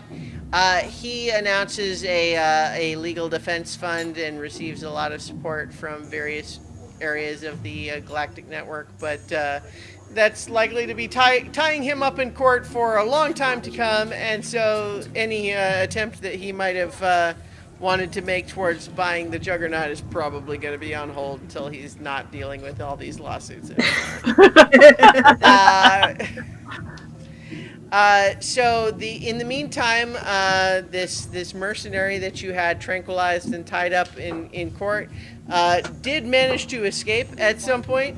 Of course he did. But of course, you have on record now that he is now officially blackballed from any future Juggernaut cargo missions. And if he ever tries to show up again, you're going to say, nope, you're not welcome anymore, Buster. Sternly worded letter. Exactly. In the meantime, Commandant Bufo of the space station was not thrilled to learn that his science head had been killed on your ship. However, when it was discovered that he was killed by creatures that he had been illegally smuggling in his compartments on the space station, he decided that it was probably best for everyone involved to accept that he was killed as a matter of just the hazards of space travel. And that there was no need to involve any additional legal intervention. Listen, they got to take that up with the old folks that fought to help us out. Yeah. Because they may want to sue. In the meantime, all of the veterans who weren't part of this additional thing enjoyed their excursion thoroughly. Had a very good time. And so they about 50 of them gave you 4 or 5 star reviews on Galactic Yelp, and did they say anything about the rap battle in the comments? Several of them, in fact, did mention it. There actually, you got a couple of 1-star reviews for people who felt that you were far too biased towards the velour side. But that's just going to happen, right? Yeah. Like, you can't control that sort of thing. Listen, at least they're talking about it. Yeah, exactly. And so, in the meantime, Dresden, Doyley, and Wallifer have the best stories to tell everybody. They are now the celebrities of the veteran retirement home. That's all I ever wanted. And Doily has a false bottom in her suitcase. And so she's going to keep that rifle for as long as she can. I think that, Butt Up is probably kept busy for the next little while, trying to... Well, in the short term, there's probably a large foamy cube in one of the maintenance bays, where Shem in her off time, Patches in her off time has been conducting experiments, I suspect. Oh yeah. While this form lasts. Of course.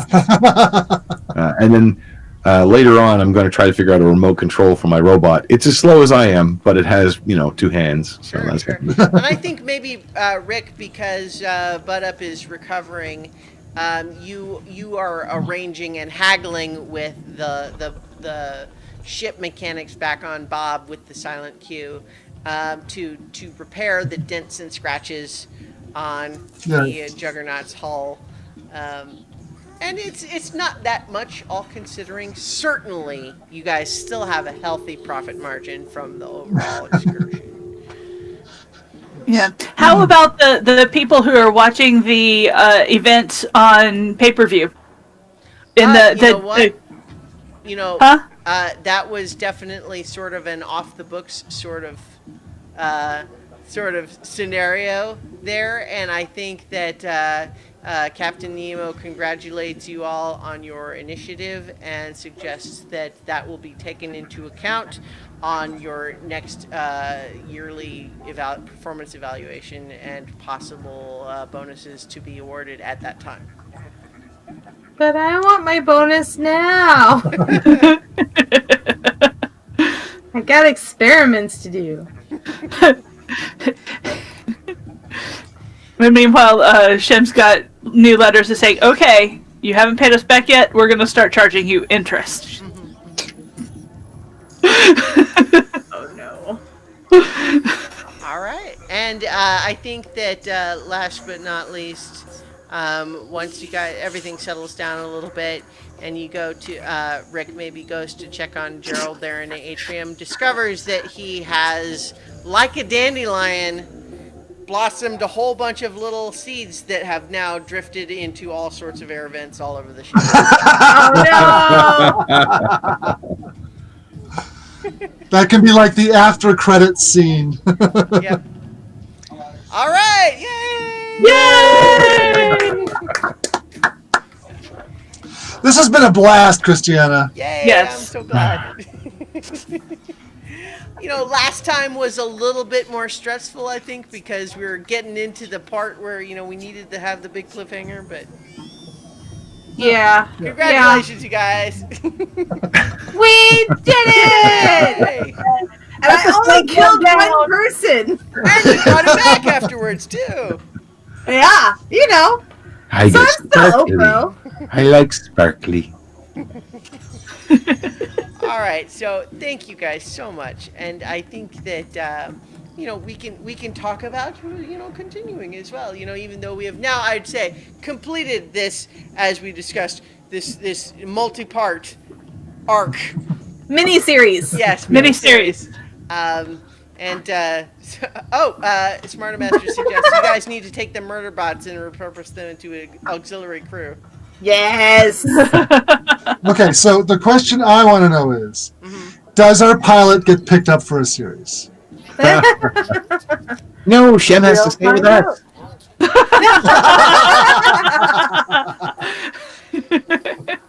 Well, I guess we'll talk about that in the metaverse.